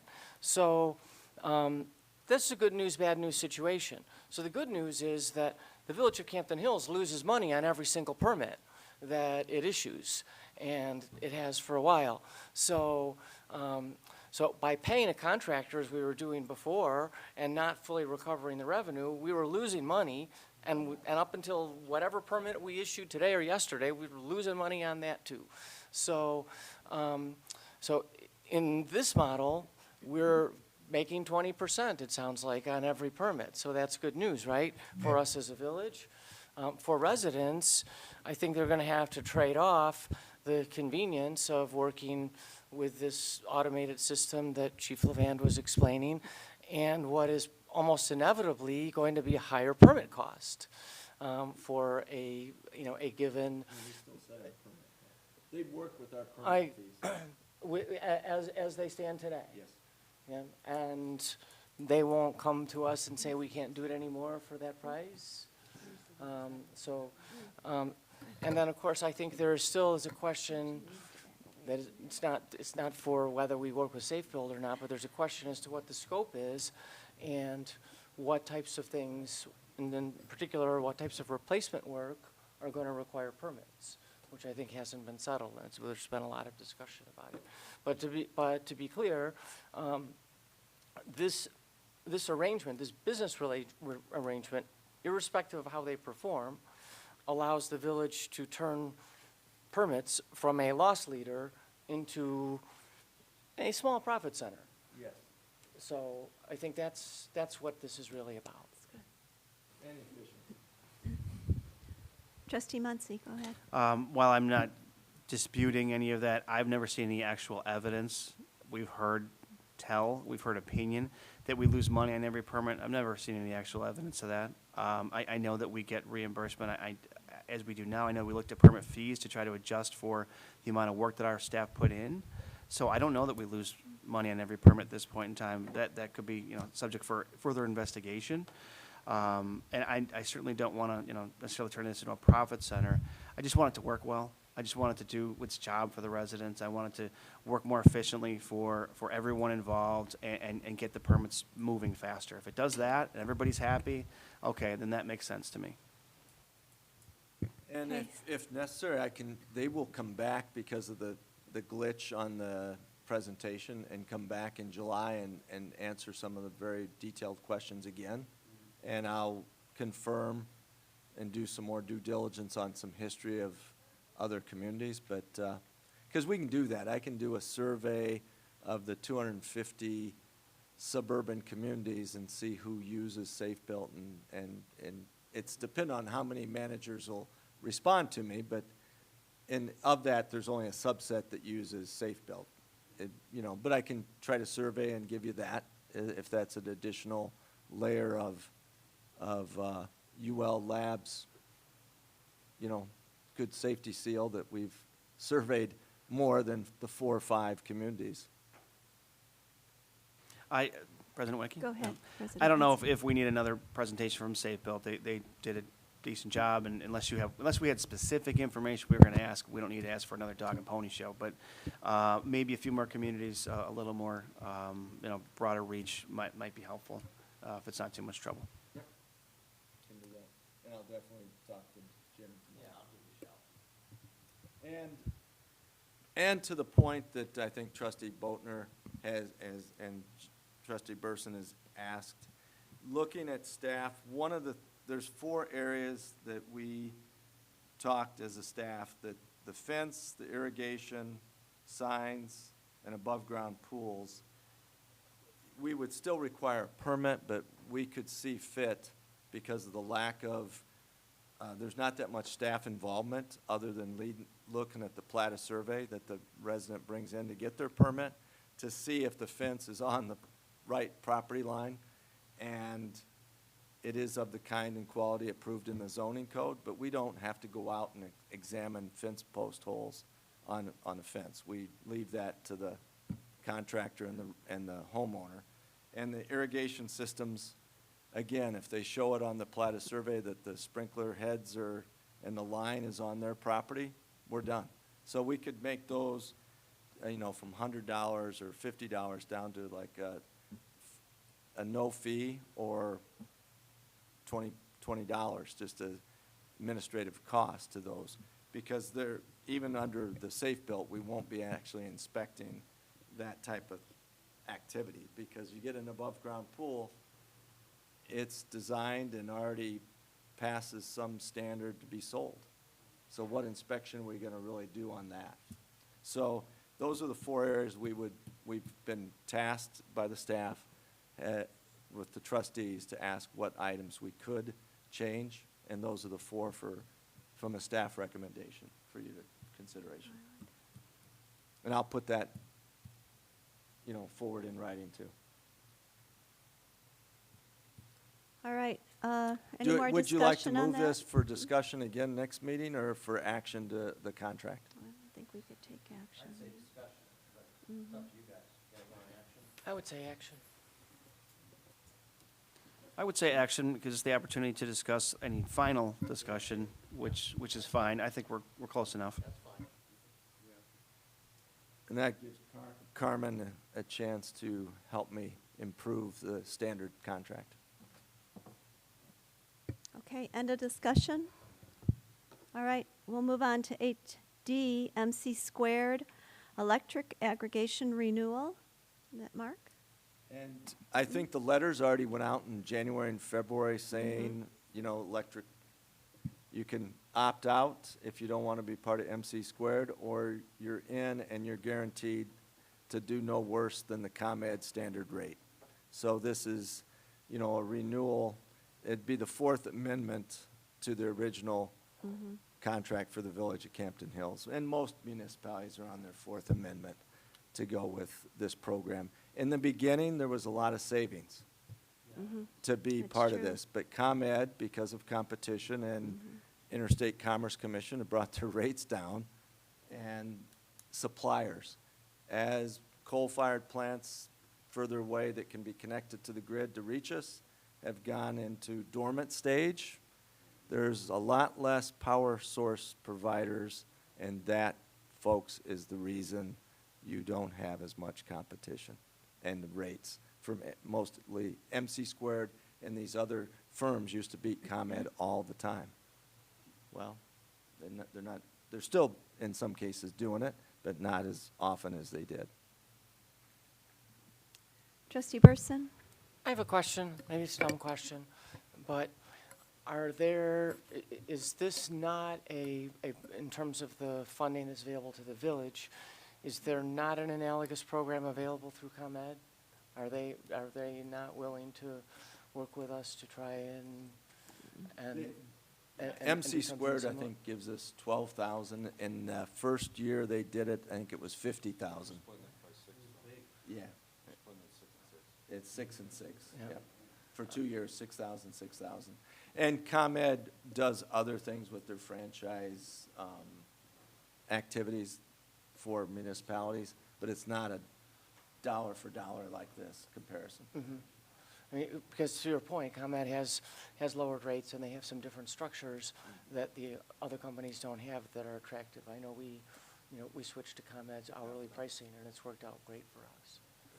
Right, and the whole point of why municipalities do this, you can do, as a resident, you can do no worse than the ComEd price. But people should do, as you should explain that to the residents that might see that. There is a way that you can lower your ComEd bill if you change your structure, which is a little unique to what you described. What, the hourly pricing? Yeah. You have to agree to it. Well, you do. It's real simple. You just agree to pay whatever the prevailing electric rate is.